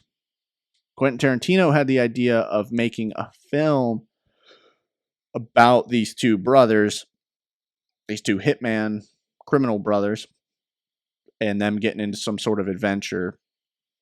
That he said that's as far as he got on that. But yeah, could have been interesting. But I'm glad he dove into other content instead. That was a bad title. Double V Vega. Double V Vega. Like, all right, Tarantino. A lot of the time, like, these movies that don't get made by like these kind of directors are usually like, oh, that's good. It's good that you didn't make that movie. Like, for instance, I know that this is like a random one, but Paul Thomas Anderson had a movie in development for a while, and I know about this one because I was looking at like a subreddit about him at the time, and there were just like people it was like spottings of him, and everybody was just talking about the movie that he had mentioned he was developing. He got it in his head, I think, that he was going to make like another Punch Drunk Love type of movie. And this one would have been with this comedian. She is a woman. What's the name of that movie? She's a comedian, and she was like in a movie. I think it's a movie called Girls Trip. Let me see. Girls Trip. Yeah, it's Tiffany Haddish. You know who that is? Tiffany Haddish. Haddish with two D's. I don't think I know who this is. I don't think I've seen any of these movies that she's been in. No, I've not seen any of her movies either, but she came to prominence with that movie Girls Trip in 2007. Then she had the movie Night School with Kevin Hart. She had a show with not Patrice O'Neal. Forgive me for that. But she she just came to prominence really quickly, and then she was like everybody was like, oh, she's really funny. Yeah. She kept getting like hosting gigs. She has her own stand-up special on Netflix. She got like really big really quickly. Yeah. And for a good bit, she was involved with Paul Thomas Anderson because he was like planning on making like a movie like where she was gonna be the lead, and at some point that got completely scrapped, and then he ended up making Licorice Pizza, and that's one of those situations where I was like, oh, if he hadn't made that movie, it probably would have been shit, you know. Have you seen It Licorice didn't Pizza? seem like the no, but that project just didn't seem like the right thing. It just seemed like a weird step back into trying to redo this. Like, I'm gonna grab a comedian and I'm gonna put him in a movie and it's gonna be great. And it's like I don't know about that, you know. Yeah. Yeah, like that would have sucked, dude. So, and that turned into the movie sounds like it would have sucked too. Yeah. Yeah. It doesn't seem like there's enough. Well, you know, I mean, it was just like a bare bones idea, but yeah, I don't think. Yeah. I think that would have been dumb, especially because those two are two really unlikable motherfuckers. So you put them in a movie. I mean, I don't dislike their characters. They're good characters. They're just, you know, and I know I'm maybe putting my foot in my mouth here because I know I've said in the past that I don't particularly care how likable a character is. So maybe, yeah, I don't know. I could retract that statement. I guess I just don't. Yeah, I don't. Tarantino could probably do it. You know, but who knows? We'll never know. There's something about it though that just seems like it's just mining the same ore, and early on in his career too, where it's like, no, I'm glad he went on to just make like Jackie Brown and then make you know, Kill Bill and all the rest of it. Yeah, and that's what I'm saying like about Paul Thomas Anderson too, which is to me it was like, dude, why are you trying to like just do this again? You know, so that Tyler the Creator thing where he's like, nobody should just be making like a sequel to things, or you know, or like a spiritual sequel. So just let it be, man. Yeah, definitely. So that's my unmade film of the week. Sort of a bonus one actually from Tarantino that I read about before. He actually had an idea for a Halloween movie, like a Michael Myers movie. I don't know. His idea sounded a little suspect, honestly, but it was. I remember his idea was about Michael Myers breaking out of the mental asylum, and for some reason, I think he's like with somebody. He has like a partner in crime in this one, which already is like a huge no-no with Michael Myers. It's like, why Michael Myers doesn't partner up with anybody. Right. He doesn't even see anyone else as a human being. Like the way I've always looked at Michael Myers, like he just sees people as just insects. He's just like, in this movie, he like had a buddy. Yeah, it's like, and then they just drive along like Route 66 or something, just killing everybody and stopping at diners and just killing people and stuff. And I don't know, just kind of like, okay. Didn't he basically make that with that like Natural Born Killers, Dawn right? movie or whatever? Oh, Dusk Till Dawn. Yeah. That's more. It sounds more like Natural Born Killers to me, because for Dusk Till Dawn, like those guys were just like bank robbers or something, wasn't it? I don't know, because the movie sucks too. They were creeps, man. There were some creeps. Yeah, there were creeps too. Yeah. And how about Tarantino writing a scene where a guy sucks on what's her name? Selma Hayek. Yeah, Selma Hayek's feet, and then casts himself in the role. Oh yeah, dude. What? Yeah, they're fugitive. I looked it up. They're fugitive bank robbers.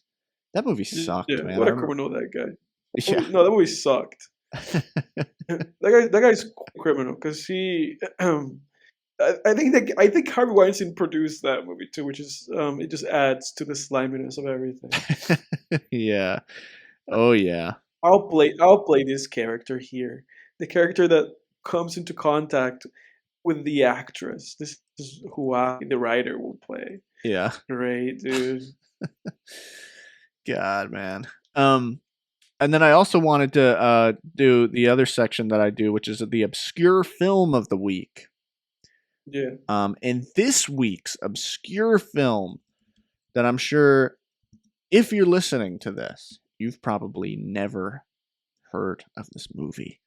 I hadn't heard of this movie for a very long time, and I found it, and you know what? It was pretty damn good. Um, I watched it, I want to say, not last October for the first time, but maybe the October before that. Mhm. It is called Dark Knight of the Scarecrow. And it's a Dark movie. Knight. Yep, Dark Knight of the Scarecrow. And it's a movie from 1981. It's a made-for-television horror film.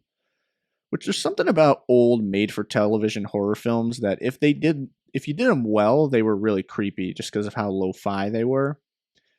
But this is a movie that, for all intents and purposes, you look it up, you're like, this should suck, right? Like this movie must suck so bad, right? You look it up and you're like, this, no wonder no one's heard of this. No, it's really good.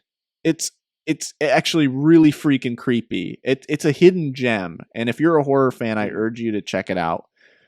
Dark Knight of the Scarecrow. The plot is basically there's sort of it takes a little bit from the movie Of Mice and Men, or from the story, the book, I should say, whatever, Of Mice and Men, where you have this like big, sort of like mentally disabled guy, and he is, this big guy, but he's very gentle and he's gentle giant basically, and the sort of I forget what happens that makes the okay, yeah. So this basically this little girl that the guy's name is Bubba. Basically, of course it is, right? Of course it is. Of course. Yeah. So Bubba, he's hanging out with this. He spends time with this little girl. They pick flowers and all of that and stuff. And it's innocent. It's not anything creepy. He's like a child, basically, and they basically what happens is she gets mauled by a dog, by like a neighbor's dog, and people blame him. So this lynch mob goes after him, right? This mob of like, I think it's like 4 or 5 dudes, and they go chase him out to the countryside, right? And Bubba hides by actually stuffing himself, like putting himself into, there's this like scarecrow out in a field, and he puts himself inside the scarecrow costume, and he just stays like really still. And then after, sounds like familiar, dude. Funnily enough, but go ahead. Really? So the lynch mob, long story short, they find him, they realize that he's in it, and they just gun him down. So then it's like, I can't remember, it's like a year later, and they begin having like sort of weird stuff starts to happen. Like one of them, I can't remember, he's like out in a field, and then he sees like in the distance, like the scarecrow is in the field, and it's like it's watching him. And the reason this movie succeeds is the subtlety. So not really spoiling anything, but this movie is all about what you don't see.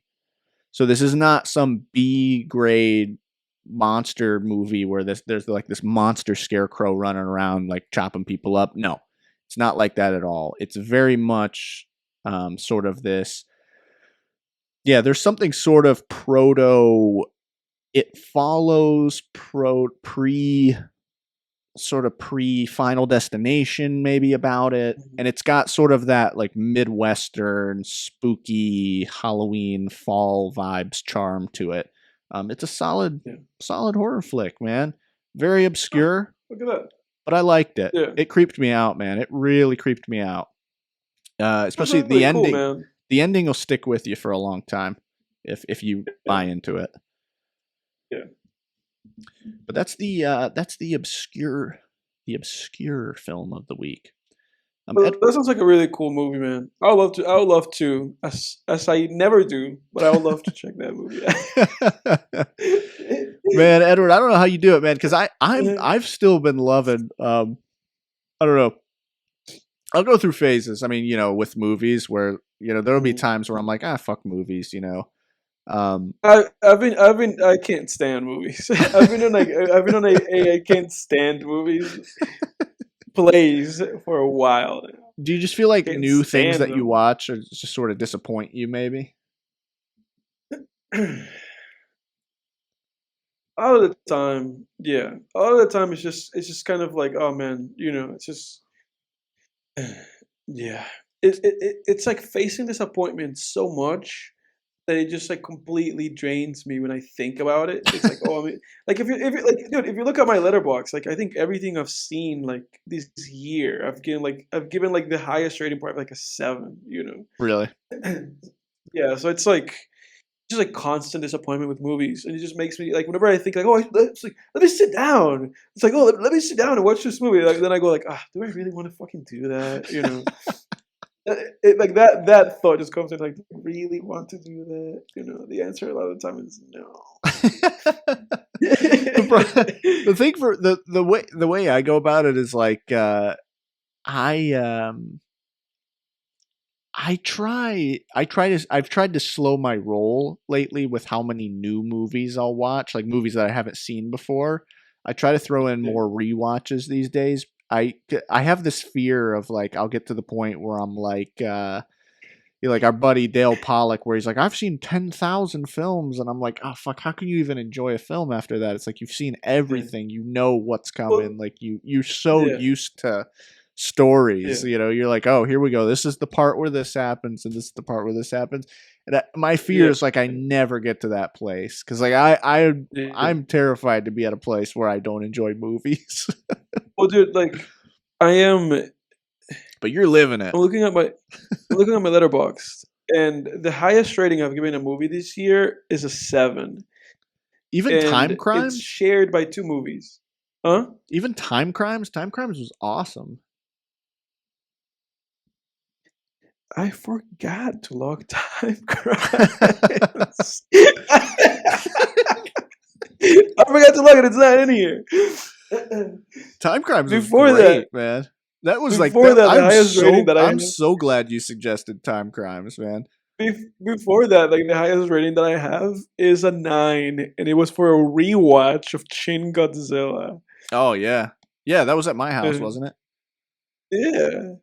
Yeah, that's a great movie. The last time that I was watching movies like consistently was in November of last year, where I watched seemingly like 20 movies in that month. Damn, bro.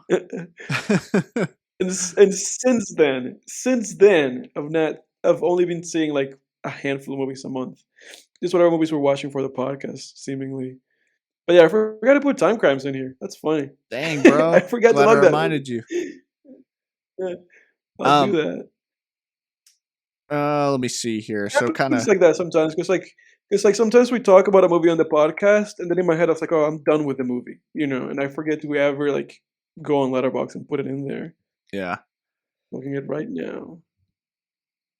So I'll run through some movie news here, and then we can get to our recaps and wrap up. Get to I the guess. Movie? Yeah. Do it, sir. I forgot to do the Forgotten Employee this week, so we'll have to push that. Oh, that's right. Yeah. But that'll be fun to keep going with that. That shit's funny. All right, so movie news that caught my eye this week. The new Alien movie, Alien Romulus, directed by Fede Alvarez.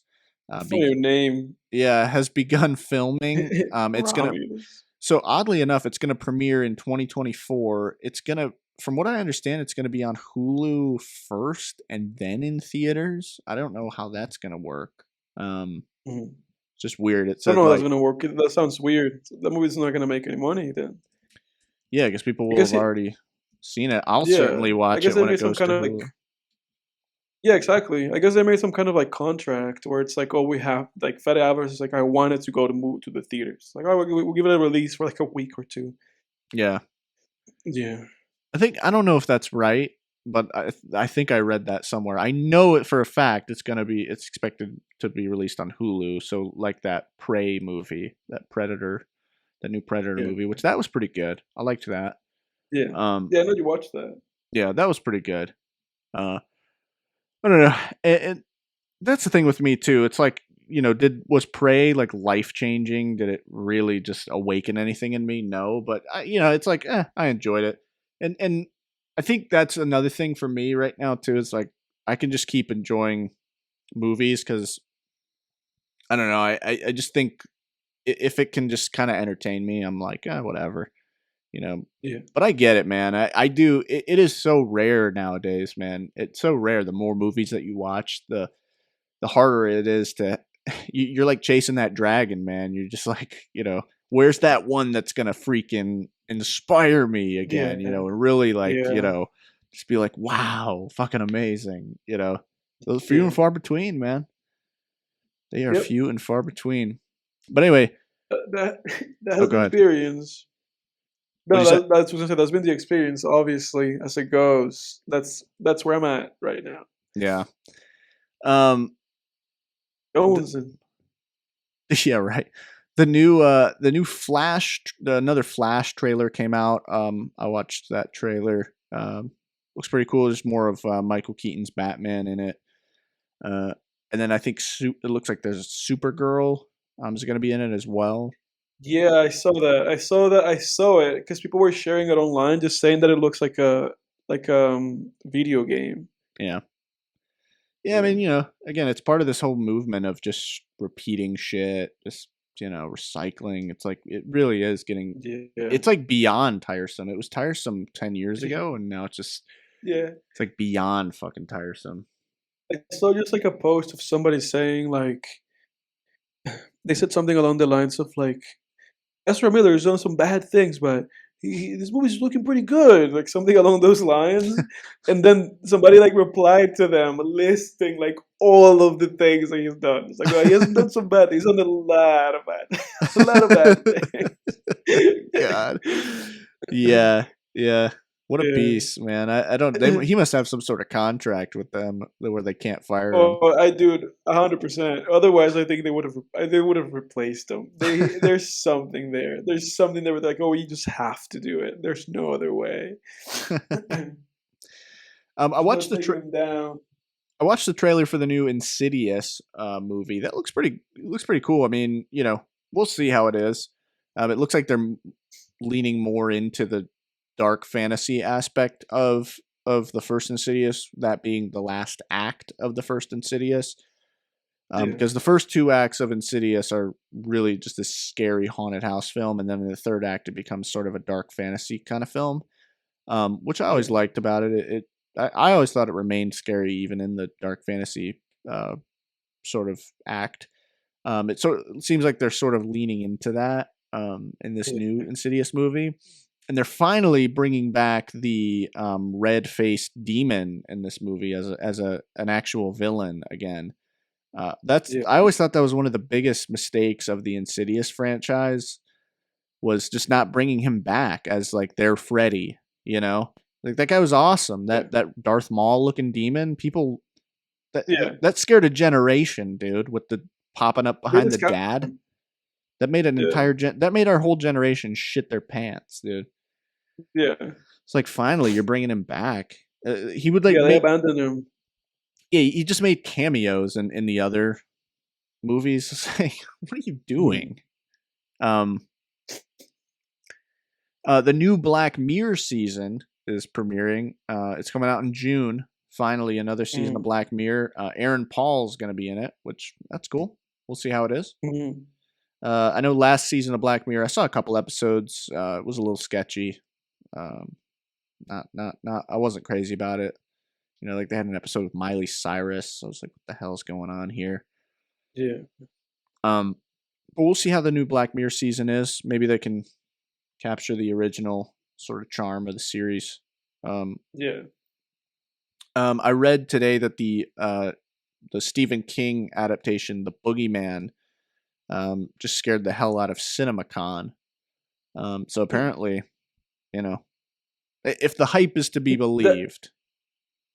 That's a horror movie. That's like a new horror adaptation of one of his books. Correct. Yeah, that's it's actually a short story, The Boogeyman, which I read a long time ago before this was even going to be made into a movie.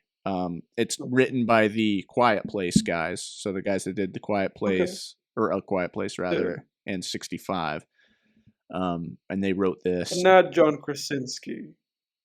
No. Okay. Good. Yeah.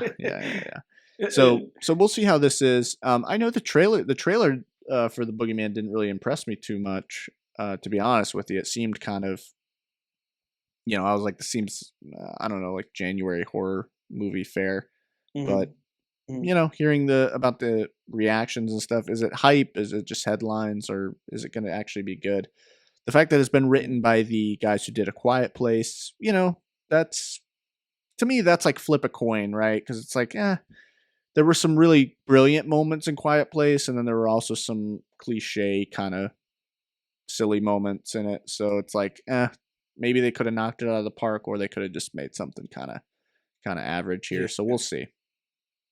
Yeah. We'll see. I know that's a great story. I mean, The Boogeyman, that's one of Stephen King's, for me, creepiest short stories. Yeah. And then the last thing that I saw, they're doing Sony's still on their bullshit, man, with their Spider-Man universe. The next film coming out is apparently Kraven the Hunter, which is going to have a comic accurate Rhino. So get ready for a guy in a gray like rhinoceros singlet suit. Yeah. I don't know, man. It's like, what are you thinking? Because I mean, at least in they had that Amazing Spider-Man 2 movie, and the way they did Rhino in that was actually pretty good. Like, if you had to put Rhino in something, it was like, okay, it's a guy in a Rhino kind of mech suit. I was like, at least that sort of makes sense, But man, it's probably going to be atrocious, just like Venom and Morbius, and it's going to have the same font in the title probably too. Yeah. And the same dark blue look to it. Yeah. Yeah. But what do you say, Edward? Give us a recap of your week. What did you? I hope you enjoyed more than just beef this week, Edward. Yeah, because that was like the was the number one thing, wasn't it? But I also listened to a handful of albums. I actually got through like a lot of music this past week. So we talked about Fleet Foxes, and this week I followed Fleet Foxes with an album called Promises by an artist called Floating Points, and it's by Floating Points and Pharaoh Sanders. It's this kind of jazz classical album, and the album is 47 minutes long, and it has 9 tracks, and each track is called a movement. So it's movement 1 through 9, and each one of the tracks kind of just carries into the other one, because it like the instrumentals just kind of keep going, even though each track has maybe like a different motif or like a different thing that it's trying to get at. But I thought that was great. And the album cover looks like this. I showed Jake and not the audience. But it literally is just kind of just this very meditative jazz and classical album, and I thought it was great. Then I listened to Mr. Flying Lotus. I listened to 2 of his albums. I listened to Cosmogramma, the 2010 album, and I did not really like that album. I thought it was kind of disappointing because of how dated it sounds now. Because it's just like electronic and hip hop, with like jazz infusions. It's like people have carried that sound so far, People like The Alchemist or Earl Sweatshirt in his albums, like these guys have carried like the sound of like jazz experimental hip hop to such a far like reaching place, and on top of that, with having like great rapping and great verses on top of it, that listening to an album that only has instrumentals feels like really underwhelming. That was my impression of it. It's funny because this is like his central album in Apple Music, but it's like I found it to be really underwhelming. And then I listened to his other album, the 2014 album, You're Dead, which I think is probably like the one that he's most famous for. This cover right here. Yeah. So I listened to that one, and this one was a little bit better, but not by like a mile, because the same issues like still persist. The only thing that makes this one better than the other one is that there are actual like people who feature as like voice guests, and specifically Kendrick Lamar, who features in the fifth song called "Never Catch Me," and also the sixth song, because the album kind of goes on a little bit of a wrong run with, I would say, tracks 3 to 6. So "Cold Dead," then the number fourth song, and then number fifth song, "Never Catch Me," and then the number six, "Dead Man's Tetris." But all those songs are actually pretty good. And there's a couple of other like instrumentals in here that also kind of made me go like, oh, this is pretty nice. Like song number 10 called "Siren Song," but otherwise, less like unless you're like really into just like instrumental hip hop, I would not recommend this because it's just instruments, and I'm not really all that about that, like not all that about just like, oh, I'm just gonna listen to some beats. It's like, oh, some cool beats, man, but it always feels like there's something missing. And it's interesting because I agree with that. Yeah. it's interesting, dude, because I went from an album that was literally just instruments, listened to that Floating Points like Promises album that is literally just jazz and classical music, and that was beautiful. No issues with that. At no point there was a voice in there. But when you listen to just beats, man, it's like looped beats. Yeah. It's just such an underwhelming experience. Oh, I agree with that. That's how I felt. Yeah, because if you listen to like an electronic album, or something like that, like or jazz instrumentals or whatever stuff without voices, that was the purpose. That's what they set out to do, right? But with rap, it's different. It's like you said, there's just these looped beats. It's like it's like you're eating. It's like you're eating just part of a sandwich. You're like eating the bread without the. Exactly. You're just eating the two pieces of bread without the. Yeah. Wait, what'd you say? You put two pieces of bread together. No, yeah, then you put two pieces of bread together and you're like, this is a sandwich. And it's like, no, it's not. Exactly. It's just two pieces of bread rubbing against each other. Exactly. Yeah. Yep. Yeah. I agree. Yeah. But that was my experience with that. And so then I followed that up with revisiting a band, post-punk band called Fontaines D.C. I mentioned them before because I'm retreading water right now because I'm still listening to people that I've listened before. None of this stuff's like new, I listened to their album called A Hero's Death from 2020. Great post-punk album. Like all the attitude, all the attitude it's in there, And no, that this album is such a great album. So if whoever listening likes post-punk, just like listen to this. It's called A Hero's Death by Fontaines D.C, a British band.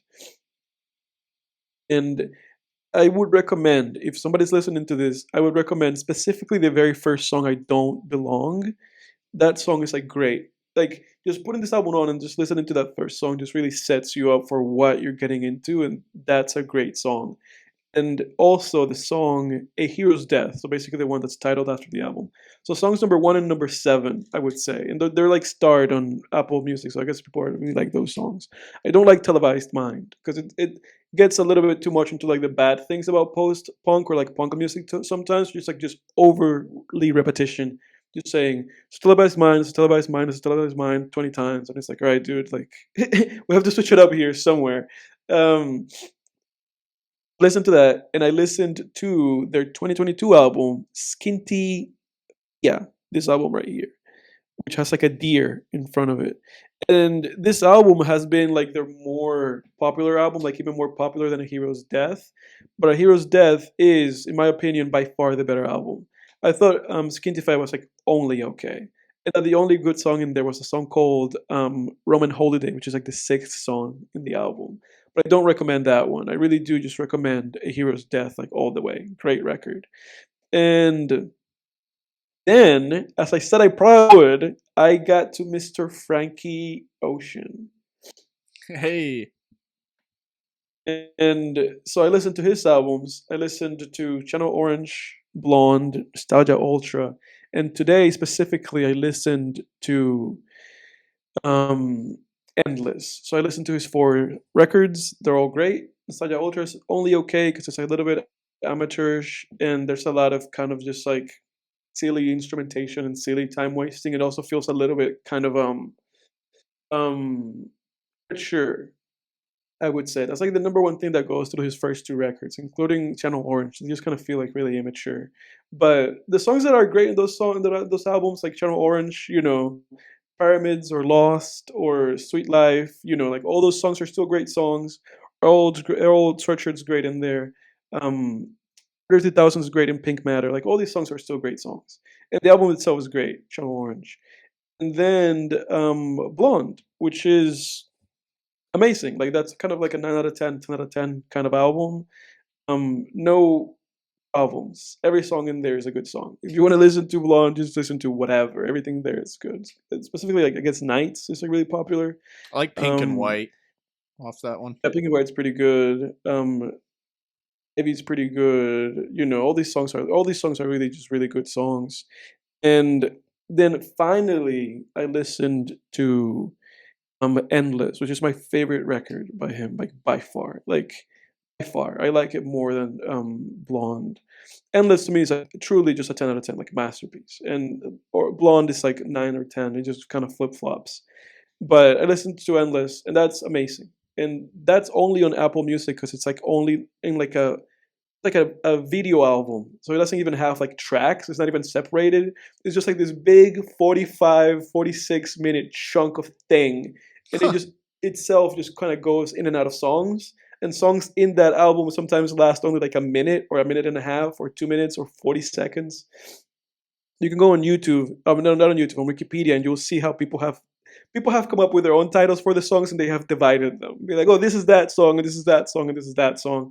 And Frank has kind of had some word about it too. But that's my favorite Frank Ocean album. Basically, there's no song. Just listen to the thing. It's 46 minutes long, but it's amazing. It's the best, And that's it. And for next week, you know who I'm listening to? Future.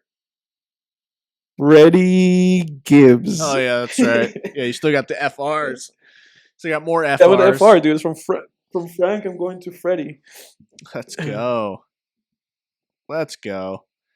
That's it. Because I'm skipping over the Frank Sinatra records. I've already listened to them. I'm not going to listen to those fucking Frank Sinatra. They're already in my playlist. Frank Sinatra is great. I don't have to talk about it. Just I'm not listening to him. I'm skipping over. I'm just going straight to Freddie Gibbs.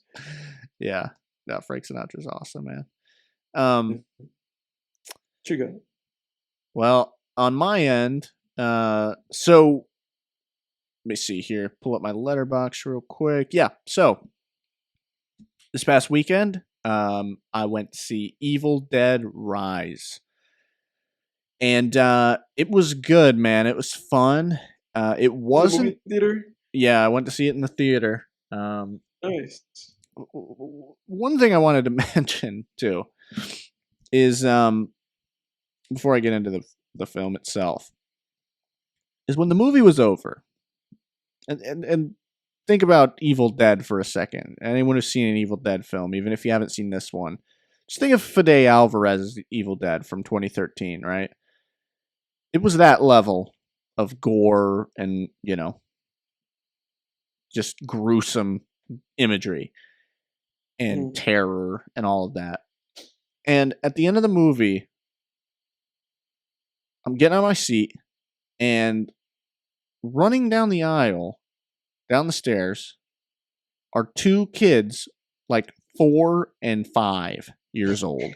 They were there in that movie theater. Yeah, like with their with a mom or like a mom and dad. I don't even know who, but I'm like, I couldn't fucking believe that. And the parents were probably like our age, dude. And I'm really? Like, dude, what is going to be this next generation, man? Because if I saw that movie at that age, dude, I wouldn't fucking sleep for weeks. I mean, anyway, something I had to bring. So, yeah, as always, when you go to the theater, there's one thing that stands out, and that was it this time. But it was a packed house, man. We were there. It was a packed theater. Everyone was having a good time. It was a good experience, man. And Evil Dead Rise was good. It was, exactly what you'd want out of an Evil Dead movie. It leaned just slightly, more into the comedy than Fede Alvarez Evil Dead did. Here's the thing.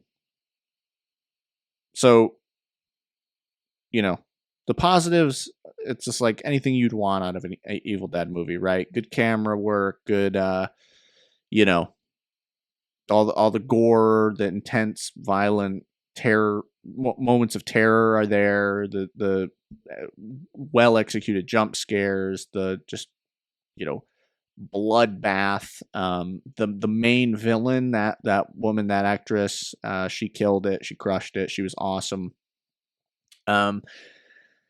What I will say that I did not like about this movie at all, it's the same thing you were talking about with Cocaine Bear, is they keep putting goddamn kids in freaking fucking R-rated horror movies. Stop!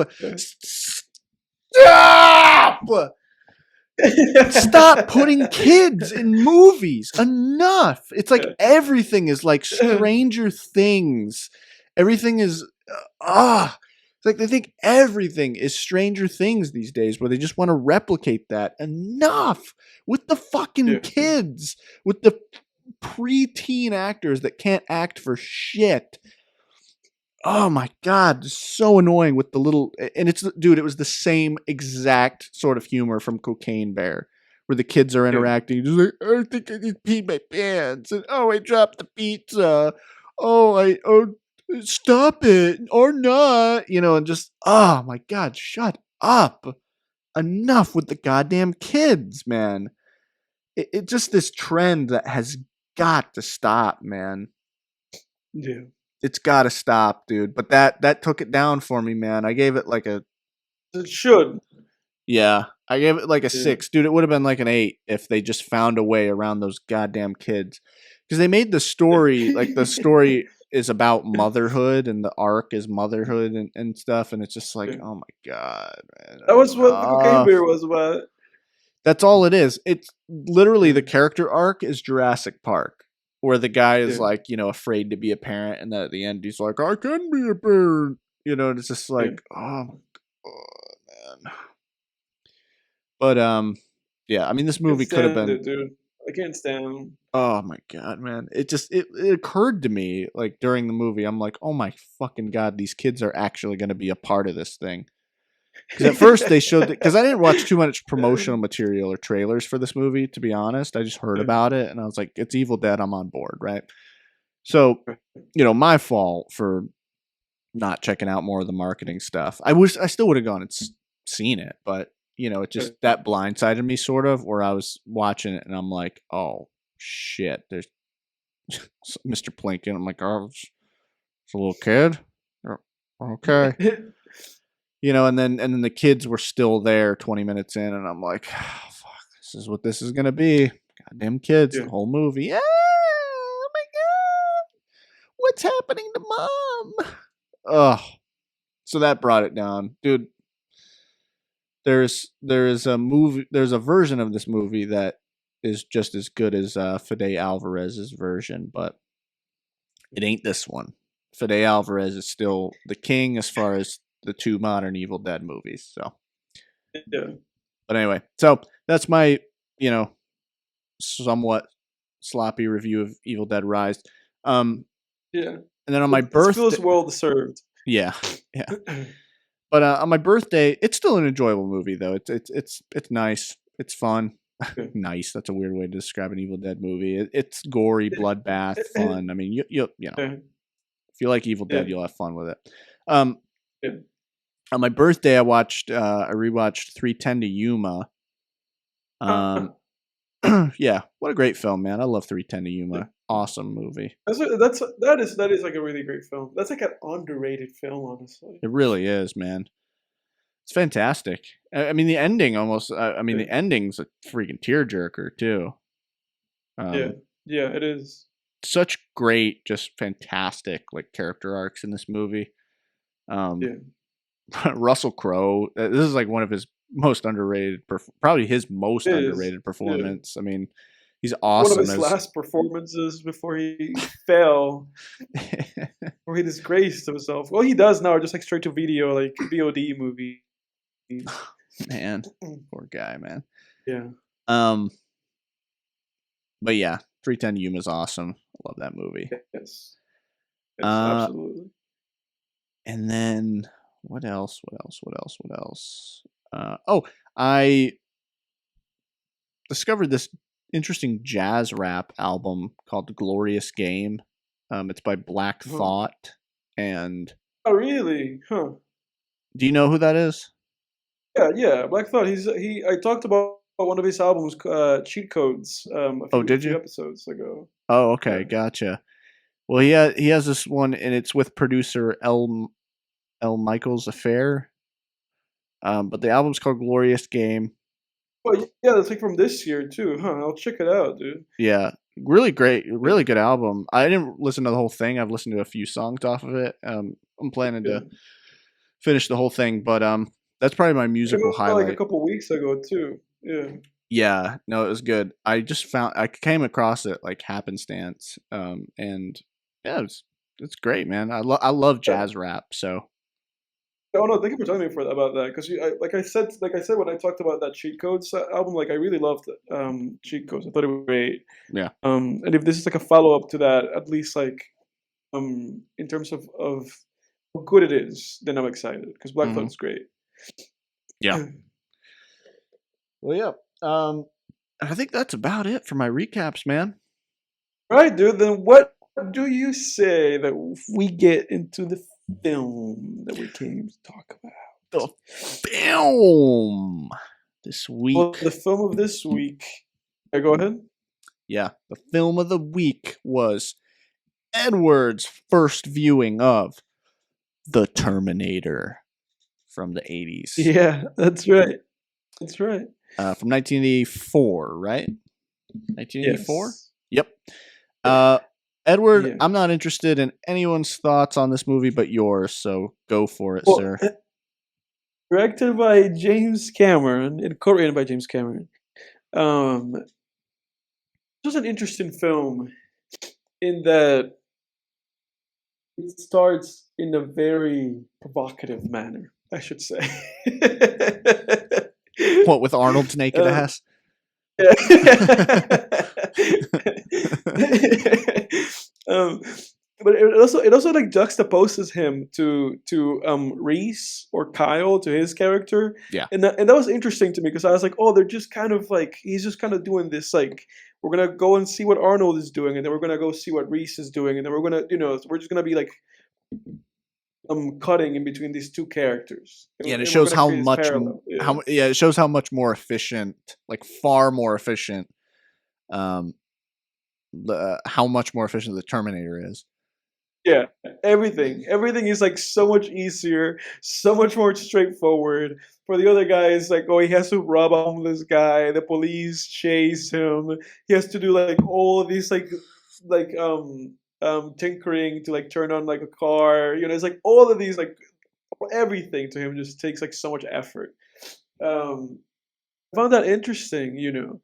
I found the idea of just like sending these two guys to the past, to like try to like do this thing interesting, because it's like it just takes like a different approach to the whole like Hitler thing, where it's like, oh, you have to go and kill that baby. It's like, oh Yeah. no, let's go after the mom before anything ever happens. Yeah. I found that interesting, and I thought the movie looked great. I thought it was like immaculate. The action pieces were great.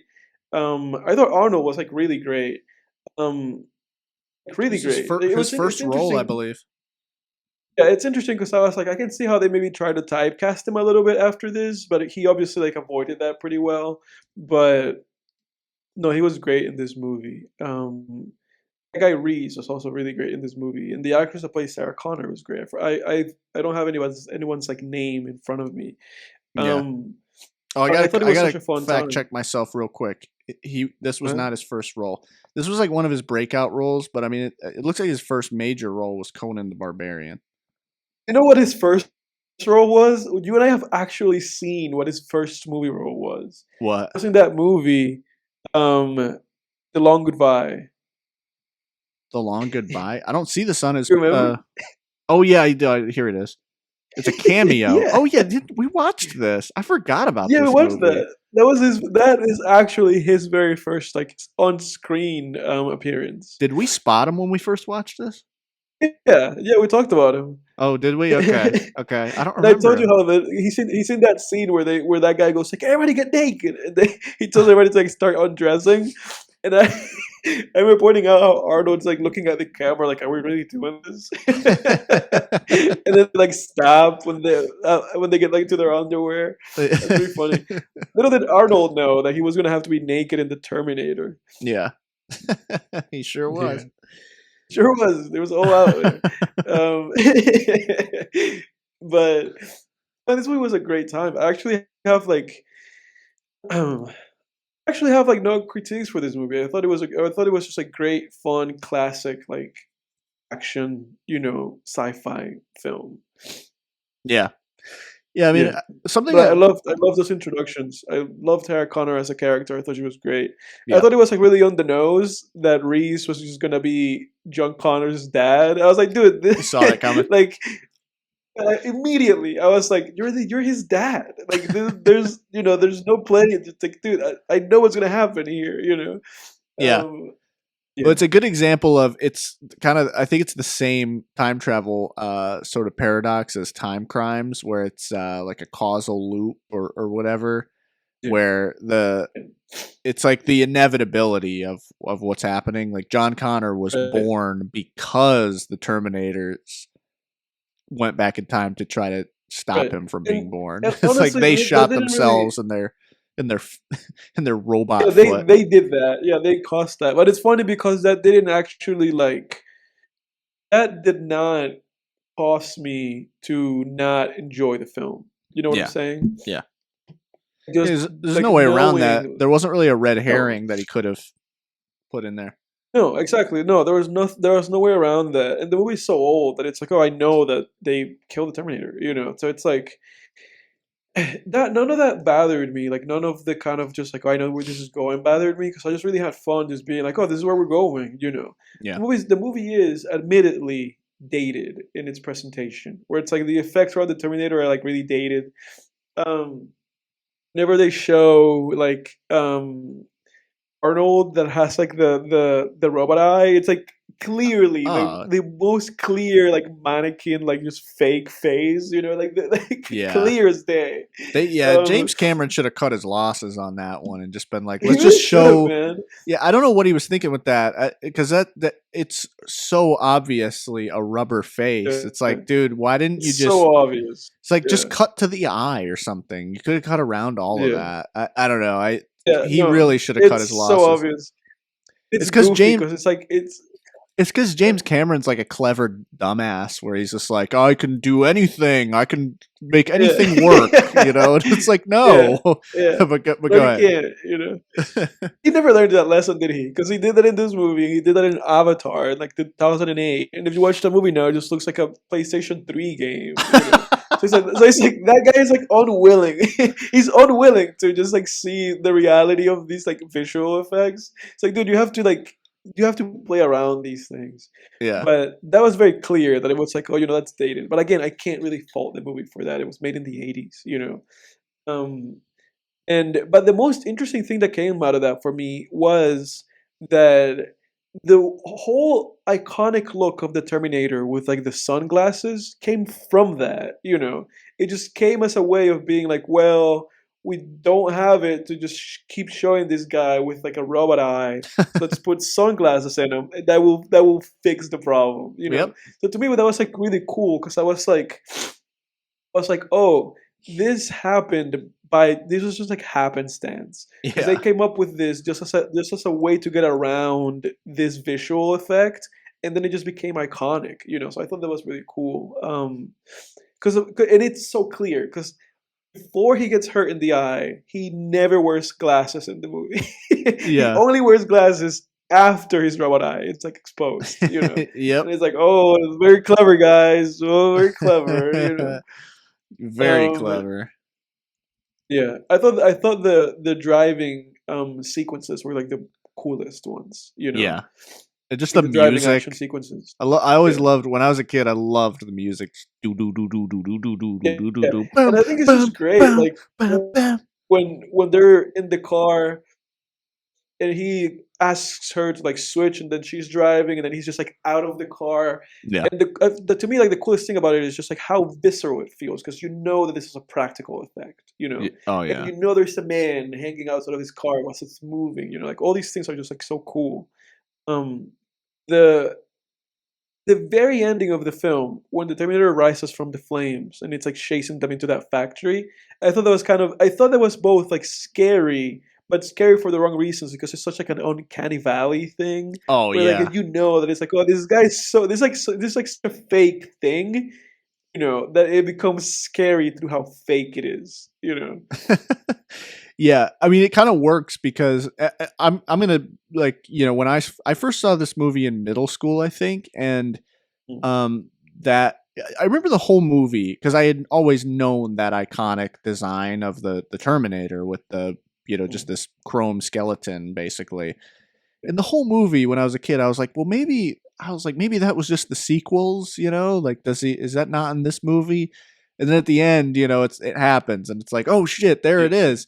And then I remember Yeah. when, it started walking and chasing after them. Like as a kid, I was shitting my pants, dude. I was like, that is Yeah. freaking creepy, man. Because it Yeah. works because it's a But machine, rewatching so it, you can get away with that janky move, those like Yeah. wobbly, those what do you call that? Those uneven movements. You can get away with Yeah. that because it's. Yeah. I mean, I'll tell you what. The claymation certainly wasn't done by Ray Harryhausen. That's for sure. Right. I mean, that was done on a freaking Yeah. budget. I mean, Ray Harryhausen definitely Yeah. didn't do that because he would have made that shit Right. look sublime. Yeah, just like really sleek, just really like realistic and functional. Yeah, Yeah. yeah. I mean, yeah. But it Like if you worked. just watch the Yeah. like the skeletons and Jason and the Argonauts or whatever, that whole scene, there's no comparison. I mean, Ray Harryhausen would have made Yeah. that shit look awesome. They wouldn't have even had to. They wouldn't have even have had to have used the like puppet or whatever in Yeah. certain shots. They could have just used the damn claymation model the whole time. Yeah. But I'm glad you liked it, man. No, dude. Oh, I really liked it. I had a great time. I had a great time watching this movie. Like, just great time. Just like, I was like really happy because I was like, oh, this is a classic. I can just sit back and enjoy this because I know, like I know. This is basically the TV conversation that you and I had. I was like, I know that I can just relax, and not try to just be like nitpicking everything and just being like this, and that, and that, and this other thing. I was like, I'm just gonna have fun with this thing. Yeah. Yeah. Something I really love too in this movie is just because they were. I'm pretty sure they were on a budget in this movie. Mm. They didn't have like unlimited resources with I'm this excited movie. for the second one. What, T2? Yeah. Yeah. No, the Terminator 2 is great. And Terminator 2, the budget was 100 mil. The Yeah, budget. that's also part of why I'm excited, because I'm like, I know they're going to really ramp it up on the second one. Oh yeah, but Terminator 1, 6 million. Yeah, so that was like a pretty low budget movie. What I love low budget sci-fi though, because at least when it's done well. So I don't really like, I'm not one of those people that goes after those old shitty B movies that are shitty and I know it's shitty, but I want to watch it anyway. Like I'm not one of those people. I know you're not one of those people either. I like quality work, I'll forgive older films for like dated shit if it's still good, but what I love about low budget sci-fi that's good is it's good because they took this sort of shoestring budget, or they took this like just these limited resources, and they were like they were resourceful. You know what I mean? They were like, okay, we have like these materials, let's build something out of it, and through whatever it may be, certain camera angles, trickery with lighting, whatever resources they had, they made it work, and you especially see that in the post-apocalyptic scenes and the futuristic scenes, Yeah.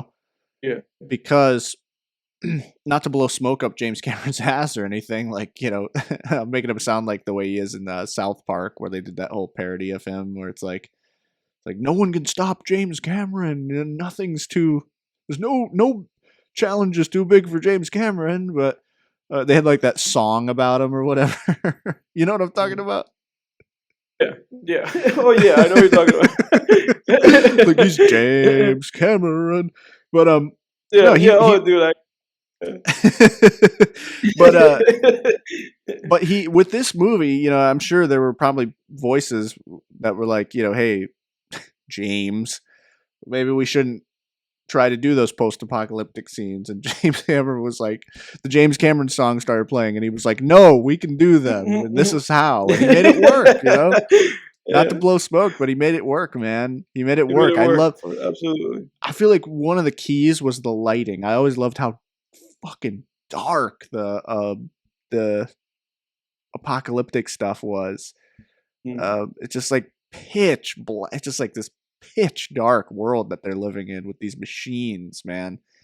And I think it was the director of the movie Oblivion with Tom Cruise, which sucks. But he said something. He said something interesting one time about the difference between 70s sci-fi and 80s sci-fi. And one of the things is, like, 70s sci-fi was very much in the light, like it was in daylight, right? You had like Planet of the Apes, you had Westworld, you had Logan's Run, you had all these movies that were sort of in broad daylight. And then 80s was when sci-fi got real dark, just visually, like literally dark. You had Terminator, you had Aliens, right? You had RoboCop, that's a very colorless kind of film. And Terminator, the first Terminator, those post-apocalyptic scenes really highlight that with those, just, that darkness and those. I always love those little like purple lasers that are flying around, and they've aged kind of well, Yeah, they really have, honestly. Just those like little purple lasers, just choo, choo, choo, choo, choo, and the machines running over the human skulls. Like, you just know, and you look at it and you just know all of it was just crafted by human hands. It was all handcrafted and made with just love and care. And then they tried to do a whole movie that took place in the post-apocalyptic wasteland, Terminator Salvation. I think I've gotten halfway through that. Thinking about. I've gotten halfway through Terminator Salvation, I think 3 times. I've never finished it. But go ahead. Yeah. But that's the movie where that epic ant comes from, right? Like, that screaming of Christian Bale. That's where that comes from. Oh, yeah. No. What are you doing? Yeah, it comes from that movie. You and I are done professionally. Yeah, that did come from the set, man. It comes from that set, dude. Kick your fucking ass! I want you off the fucking set, you prick! Sorry. No, don't just be sorry. Think for one fucking second. The fuck are you doing? Are you professional or not? Yes, I am. Do I fucking walk around and rip that? No, shut the fuck up, Bruce. Do I want? No! Don't shut me up.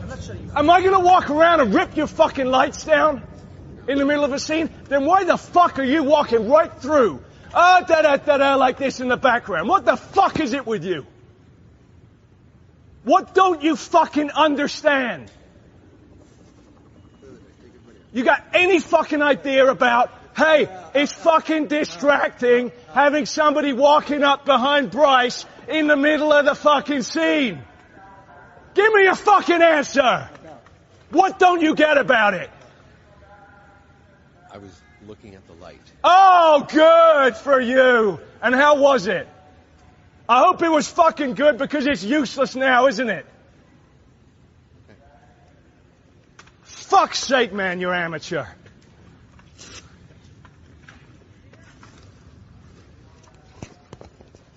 McGee, you got fucking something to say to this prick?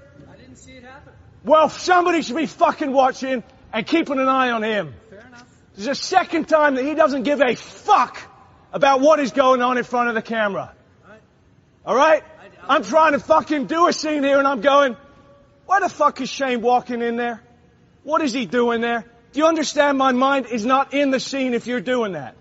I absolutely apologize. I'm sorry. I did not mean anything. Stay off the fucking set, man. For fuck's sake. Right, let's go again. Let's not take a fucking minute. Let's go again! And let's not have you fucking walking in. Can I have Tom put this on, please? Hey, Tom Wardrobe, please. Can I have Tom Wardrobe? You're unbelievable, man. You're unfucking believable.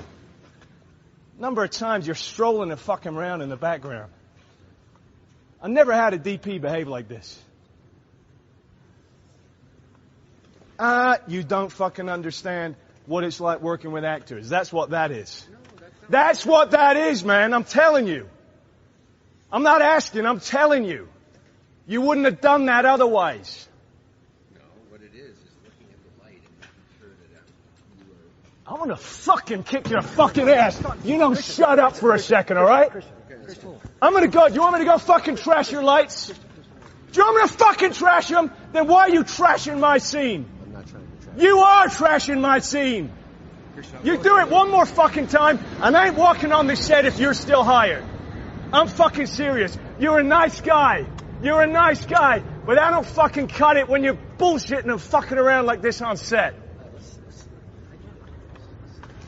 Yeah, you might get it. He doesn't fucking get it. I get it. You might. I get he it. does not get it. And good adjustments, okay? For real. Honestly, I get it.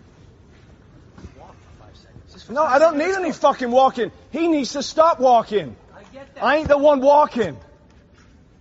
Let's get Tom and put this back on. Let's go again. Seriously, man, you and me, we're fucking done professionally.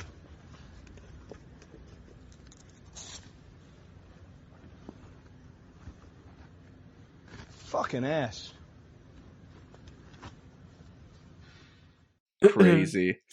That was so Yeah. mean. Yeah. That was so Yeah. mean. And I remember one of our film professors like taking Christian Bale's side with that.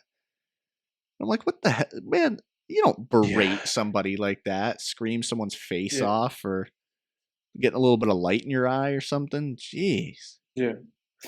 Yep.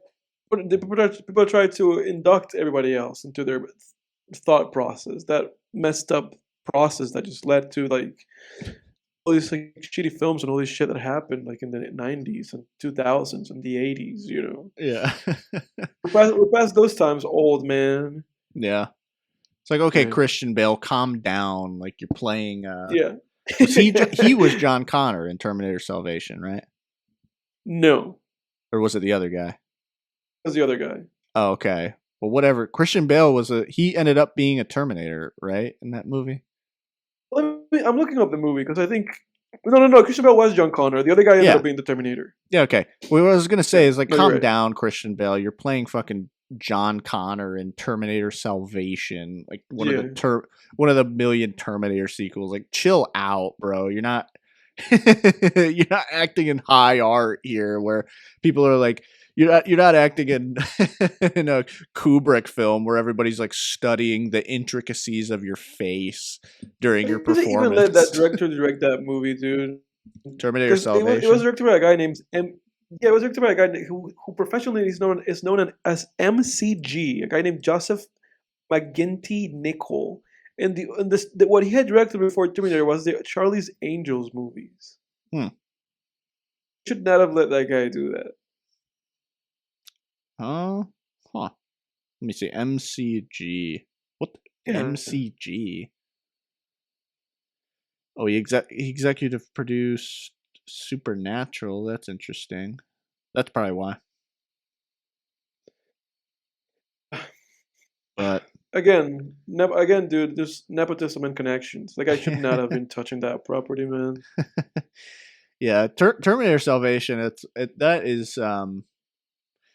one of those movies where I watched it and I'm like, this is freaking pure product. Like this is just it's how long's the movie? It's PG-13, minutes. dude. Is it really?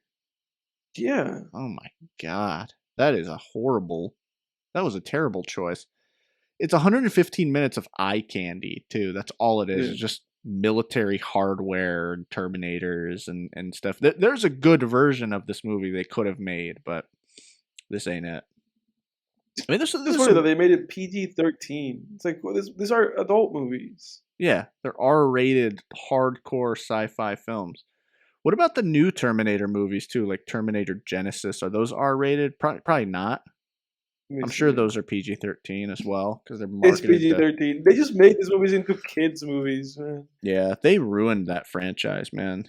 This franchise, honestly, I think Terminator probably is the hardest falling franchise out there besides Star Wars. Star Wars. Yeah, the Star Wars Awakens. Yeah, that's then there was Terminator Dark Fate. Please tell me they're not making a 7th. Terminator End of War. That's a terrible title. No, Terminator. Oh wait, no, I think these are just fan. It's just a fan-made thing. Yeah, they need to leave it alone, man. They won't. They won't. As long as it keeps making some sort of profit. Yeah, they're just like, oh my god, we're just gonna keep. They have, they have the Terminator strapped to like a machine, and they're just like, we're gonna keep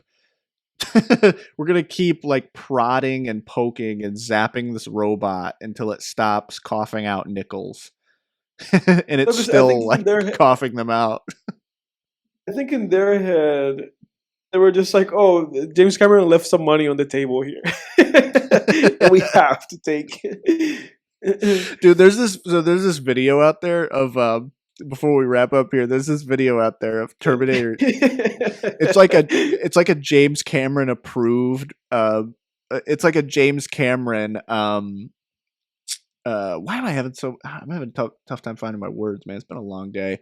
It's a James Cameron endorsement of Terminator Genesis, and he's like sitting down and they're filming him, and he's like, so I sat in the theater, I'm not even part of this franchise anymore. I'm just a fan, and I sit down. I've seen what you're saying. Yeah, and he's just like, I think I know what I'm seeing, but then the movie goes in this other direction. And the whole time I was watching that clip of him saying that, I'm like, he just looks like a kid who like got sent to the principal's office.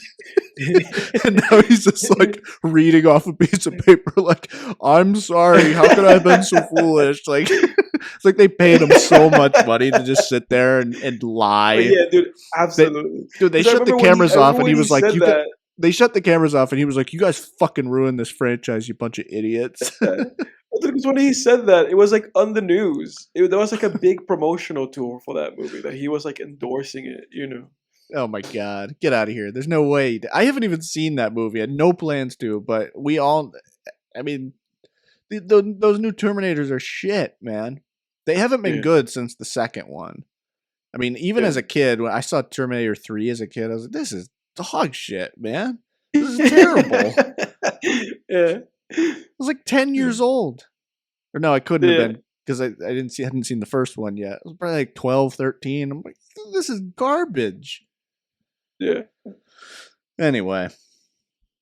But no, dude, I had a great time with it. It was a great time. I have a review of it from Letterboxd from an account named Adam Bolt, and he said, Sarah Connor's terrible, horrible, no good, very bad day. It's pretty funny. Yeah, that was like that was a movie that I found clever, because every other review is just like reading a paragraph. It's like, I'm not gonna read a paragraph from your review, man. Yeah, thank you, Adam. Very cool. Yeah, very cool, very nice. But again, what's your rating of this movie, Edward? Either 7 or an 8, Mister. That's where I'm landing. Mm-hmm. I give this movie a firm 8. There's another review. This is from Ben Nash. It says, imagine sending some guy back in time so he can plow your mom. That is true. John Connor did that. Now, let me I forget if there's maybe a scene. Maybe I'm an idiot, but I forget if there was a scene that tipped us off that answers this question. But did John Connor know that was his dad for sure? Yeah, he knew when he sent him back. He knew. Yeah. Okay. Yeah, he knew. What was the scene at the that very locked end of that the down? film? The very end of the film, where she says like, I know that if I tell you, you might, be hesitant to send him, but I know that you have to send him. Oh, so that's now I right. will tell you about your father. That's where the movie ends. Oh shit! How could I forget about that? Then that kid takes a picture of her, and then he goes like, "It's gonna rain," and she goes like, "It is gonna rain," and then she drives away. I believe she says there's a storm coming, Edward. Yeah, alluding to the nuclear storm. No, it's okay, Edward. I'm just throwing out a jab at you because I feel dumb for not remembering that. Yeah, because I knew. you're overcompensating. Yeah. What you got for us next? It was a great time. What you got for us next week, Edward? Next episode. Next week, I have a film by a filmmaker that I really like, even though I've only seen one of their films. And this filmmaker has only made 2 films. And I'm taking this as an opportunity for us to see the first one of them.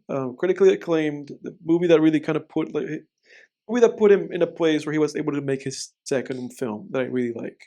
I'm talking about Shane Carruth, the director that made Upstream Color in 2013, and I really, really like that movie.